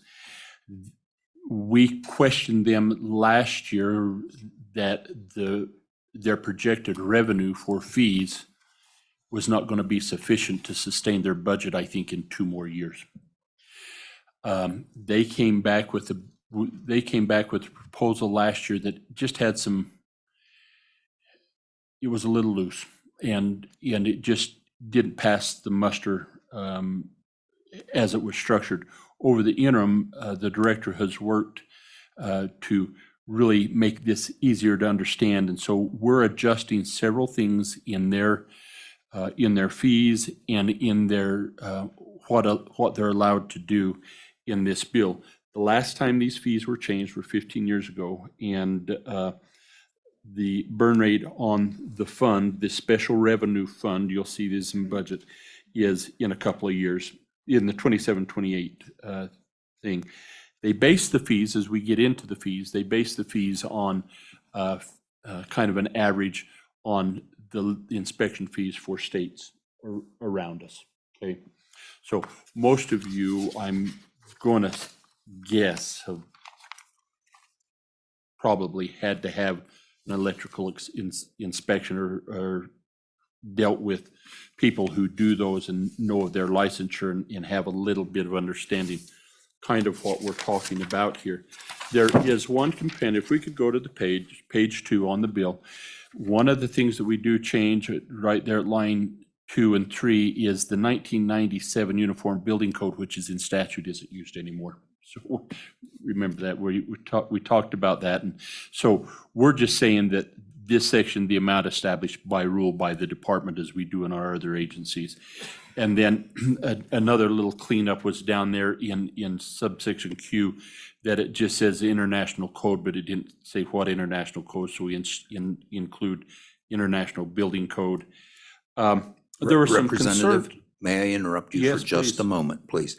So for the committee's edification, when we quote codes such as the International Building Code or Uniform Building Code, we have to quote, and I'll have an amendment to that. We have to quote it by the one that is in existence now. We can't say, any future code or revised code. We can't commit the state or the legislature to a future requirement that we have no control over. So I may amend that, Representative, to indicate the most current International Building Code. Thank you.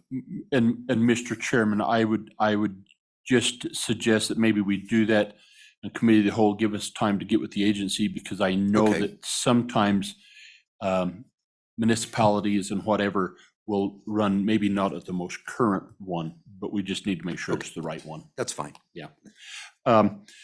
So down in 35.9.120, it talks about a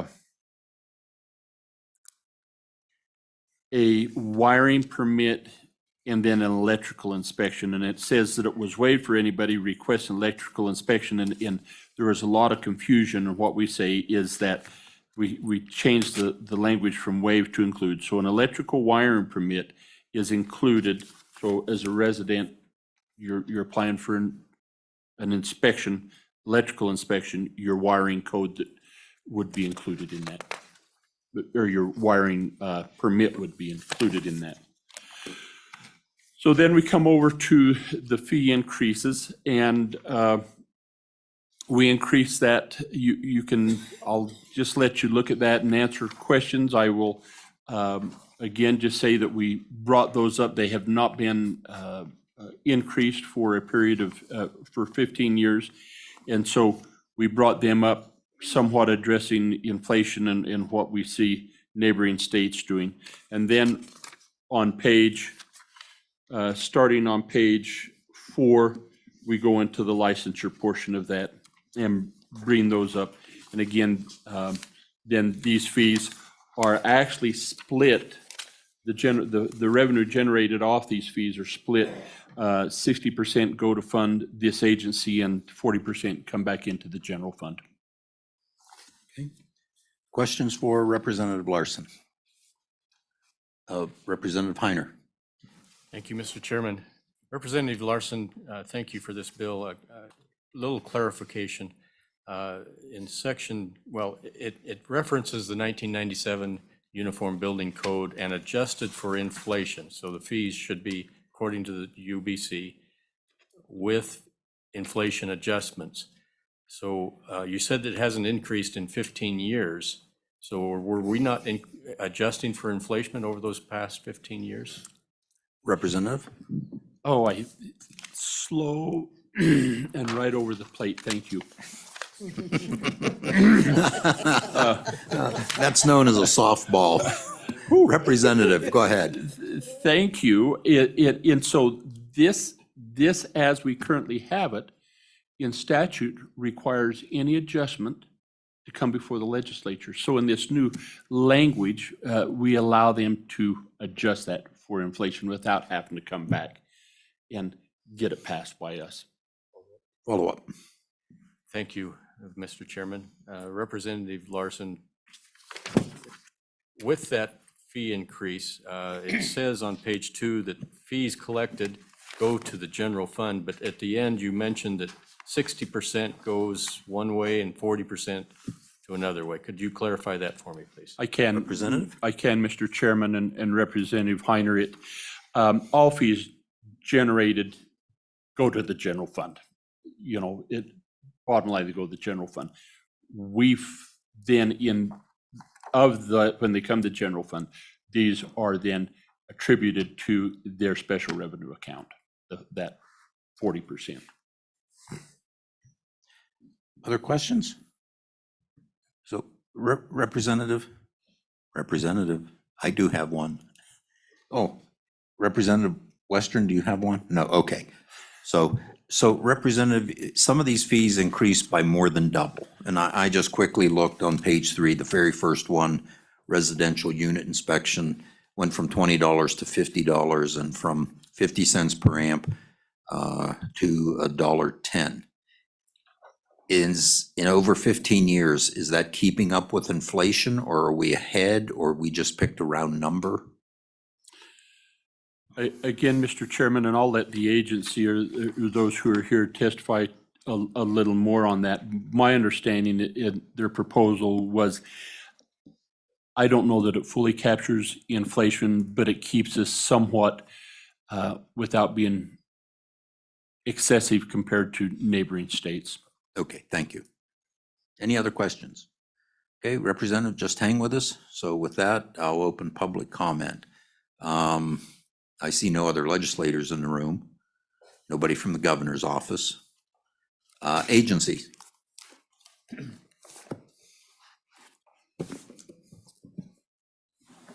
morning, Mr. Chair. Byron Matthews, our new State Fire Marshal, Director of Fire Prevention and Electrical Safety. Thank you for having us. Mr.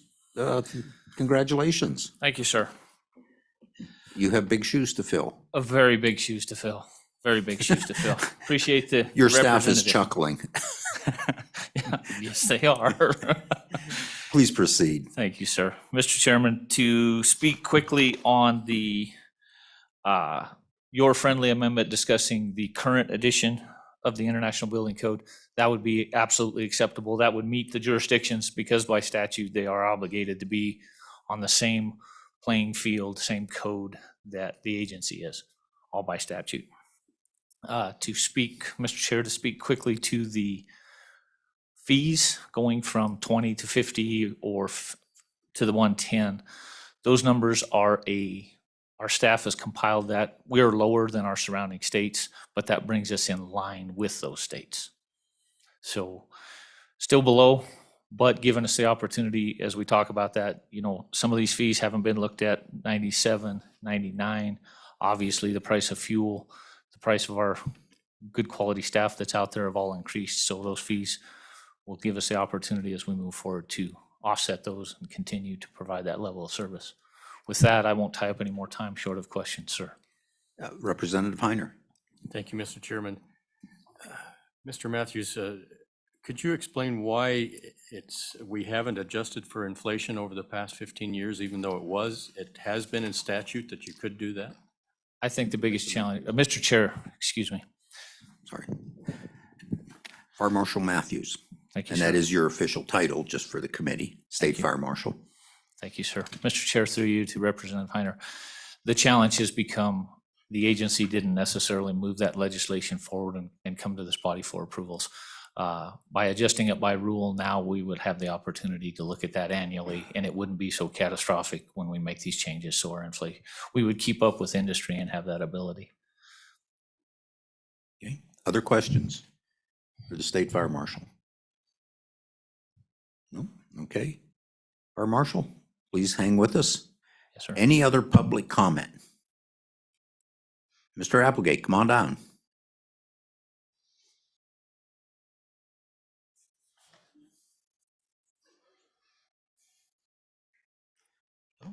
Just identify yourself for the record, please.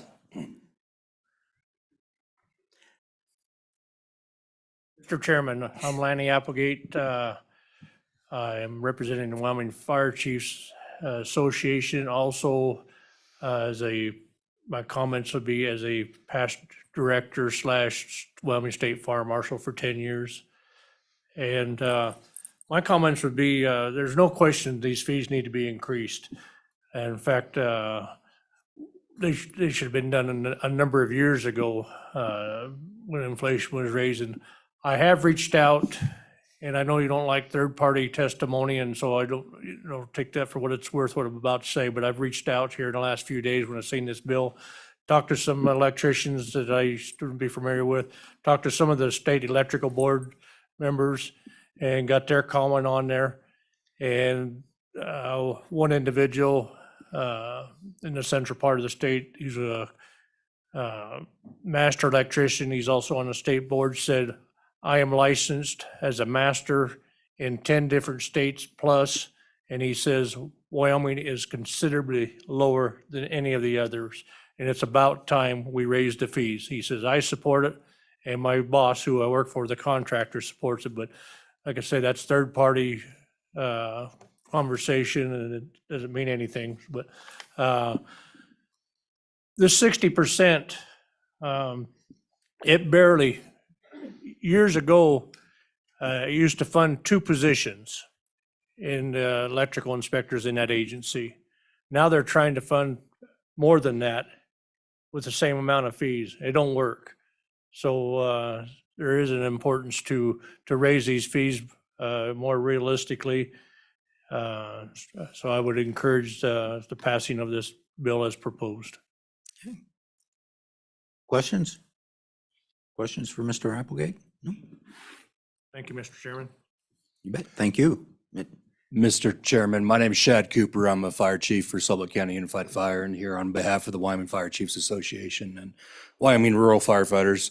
We just want to stand and support this bill. We think it's important legislation. We partner closely with the Department of Fire Prevention and Electrical Safety and want to make sure that they're continued to be well-funded and can support us to reduce the risk of fires in the state of Wyoming. Questions? Questions? Okay, thank you. Okay, any other public testimony? Anyone else? Okay, with that, I will close public testimony. Representative, you have a comment? Yep, Mr. Chairman, and I think one of the questions that I would have sitting in your position is, so why then did we increase the number of employees if we are on that limited? Because we had 2 inspectors and now we have 7, and so 2 inspectors to cover electrical inspections for the state of Wyoming. You've got people waiting for the inspections to get done, and that costs the contractor and the customer and the builder, the owner, troubles. So that's why they increased those numbers. Okay, thank you. Representative Tarver. Chairman, thank you. Representative Larson, I just have a question on the 60-40. How did we come up with that split? And if they need more money, why don't we give them 80-20? I'm just curious about this. Representative? I think it's a fair conversation. I think we do that. You'll find Representative Tarver in a number of special revenues where we'll direct some to fund that fire safety or the apple pickers, whoever it is, and then the rest go to general fund for the general operations of state government. Should we look at that? I think that's a fair question. Follow up? Thank you, Mr. Chairman. Well, this bill is for the electrical safety, right? I mean, that's what this is directed for. So the money's going in the general fund is just for fun. I mean, this bill is directed specifically for the electrical inspectors, right? So I'm just confused why we would put money in the general fund for this. Statutorily, that's Representative? just how the fund is Representative? divided. Mr. Chairman. Thank you. Mr. Chairman. Get a few of those ahead of me, so if I miss one, I can call it in. I equally remind everyone. Okay, All right, Representative Tarver, there might be an opportunity for a bill for you right there. Representative Lawley, did you have a question? What? Okay. So with that, we've closed public testimony. At this point, committee? Move the bill. Well, Representative Lawley wanted to move it, so you're second. She can do both. Okay. What? Okay, moved by Lawley, seconded by Heiner. Committee, discussion? Question. Okay, well, let's go through the bill first. That's okay. Page 1, page 2, and I mentioned a potential amendment, and I think that Representative Larson is correct. I need to find the exact date, the addition of that building code, before I would do that. So, page 3, page 4, page 5, page 6. Okay, committee? Now, question. Question being called. Mark, would you take a roll call vote on House Bill 159, Department of Fire Protection and Electrical Safety fees? Representative Banks. Aye. Representative Conrad. Aye. Representative Heiner. Aye. Representative Knapp. Aye. Representative Larson. Aye. Representative Lawley. Aye. Representative Tarver. Aye. Representative Western. Chairman Burkhart. Aye. Ayes are 9, noes are 0. Okay, House Bill 159 has passed the Minerals Committee, and Representative Larson, I assume you'll manage it on the floor Yes, and would anticipate a committee of the whole amendment perhaps, Mr. Chairman? after I determine that date. Yes, thank you. Okay, committee, anything else before we adjourn? And we do have about 5 minutes to get to the floor. So I'm glad we got all three done. Thank you. Thank all of you for waiting with us so patiently. So we are adjourned.